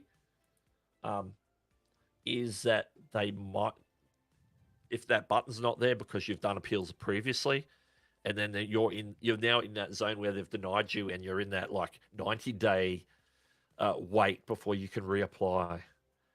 That's my only concern at this point in regards to that. But I think Sal did an initial. I don't know how he appealed initially, but he did the video appeal, and he was able to submit that, and it was successful. So that You is just need to something make that I sure you would. do include Yeah, everything that they want. Like you can't cut the corners. You've got to make yeah, sure that you put in all the information yeah, that they need. So yeah. Okay, yeah. Oh, so you do yeah, you're doing doing shot scratches. That makes sense. I understand your yeah. content there, scratching tickets and so forth. There's a lot of channels that do that, Mm. and a lot of time, and I think a lot of time of what people, and it's something that I mentioned. I think I mentioned to Sal as well is that when you're doing stuff where the camera's focused on thing, there might be some commentary there, but then you're not appearing on video. That can Yeah. be a trigger for getting this reuse content because they can't see you in the video. And so if you Yeah. can include, obviously when you're scratching, they can see your hands, they hear you talking. Yeah. But that's something that a lot of people do. I could get that from different channel. It's a lot. A lot of people are doing the scratching off and that. It's like, well, am I taking this and just rebroadcasting it as a live stream, or are you actually doing it live? And so if you can show yourself doing it live, that goes a long way to keeping you in there as well, I reckon. Yeah. Yeah. So yeah, it's good. We can sort of give some clarity on that. Yeah. Awesome. It's a tough one because monetization, like, I'm hoping my channel will get monetized, but there are some things every now and again on this channel that YouTube sometimes does things that we just don't expect. Like, your goal, like a lot of us, our goal is to get monetized. It's helpful, it's useful, it makes things easier having everything in one place. But at the end of the day, it's YouTube's platform, and they get to decide who and who doesn't Yeah, get to have these things. So we do have to follow their guidelines, their rules, the hoops they want us to jump through to have access to these things. So just, it's frustrating, I'm sure, but just and also if you are in that 90-day period, you might be able to at Team YouTube on Twitter and see what they can do. They may yeah, not be able to do anything, but you won't know unless you try. So yeah. it's Absolutely. always, Yeah, I would probably go that route, particularly if then there's no opportunity or option to upload an appeal video. yeah, I would have that appeal video ready, and then get in contact with at Team YouTube. There is also an option I think they give you, but that may not be there either. Is where you can appeal by. Oh, I'm on the wrong page. Let me have appeal with creator support. I'm not quite sure how that part works, but I think the video. What I've discovered is that the video appeal is the best course of action on that. There is an appeal with creator support. That's where you get in like some sort of chat, but not everybody is eligible for creator support. yeah, You sort of have to be in the YouTube partner program for it, but they must offer it to people who get denied, or else they wouldn't have this as an option in yeah, the notes. So it's been tricky, but definitely the video appeal is probably the preferred way to go and the more reliable way to go because it's not just you typing words, it's you yeah, demonstrating, and when they see the demonstration, understand it, they a human reviewer will go, yeah, okay, I understand now. Let's remonetize that channel. So that's yeah, that's hopefully, fingers crossed, we can you can make that happen with that appeal video. yeah. Fingers are firmly crossed. They're firmly crossed. So Absolutely. we called last drinks a little bit ago. Shot Scratches has replied here with oh, sorry, Doug. We both clicked it. I'll let We you did. click We it. both clicked it. We're going to work on our appeal video this weekend. I appreciate both of your response and help. This is very frustrating. Yeah, Oh, I understand the can, frustration, 100%. yeah, for sure, for sure. But yeah, we called last drinks. We should, maybe it's time. What do you think, Doug? That's cool. That's cool. It's time to drop that link to Daryl's channel because he's going live in like 11 minutes. And for us to wrap up here, and let's pull up that wrapping up Okay. music a bit. So appreciate everybody who's stopped by, whether it was early in the stream or here close to 3 hours after we started. We're nearly at 3 hours. It's like We 3 are. hours, We're 49 like, minutes. oh, we'll go live for an hour or two. We never do. Hour or we? two. Yeah. No. It all happens. So yeah, Daryl Eves is going live. What is Daryl doing on his channel for this live stream, Chantelle? It's an AMA. It's an ask him anything kind of video. So if you've got AMA YouTube, Q&A. AMA Q&A, it's Ask away. absolutely ask away. He doesn't have a guest. He's going to be answering questions. Now, Doug and I have a theory. Neither of us have got any grounding for our theory, but the theory is It's coming educated up theory. to VidSummit. We're coming up to VidSummit, and Daryl's doing a Q&A. There's a fairly decent chance he may, at some stage during his stream, give away a ticket to VidSummit. Now, I'm not saying he will, because I have no idea. But if history is any indicator of the future, then possibly. And then if you don't win, get over to vidsummit.com and buy your ticket. So that's what that's what I would say. That's a theory. That's a That's a YouTube theory. That's our theory. It is a theory based on information garnered from years and years of research, and and yeah. So we'll see how it goes. But we'll both be over in the chat. I think Doug's modding, and I just wanted to be over there just to check it out. I haven't seen one of Daryl's AMA Q&As for ages. So, thank you. Appreciate you all. Vika, I did see that you had done that, and I appreciate very much you jumping in and subscribing to push me a bit closer to that 500. And I very much appreciate you doing that, for sure.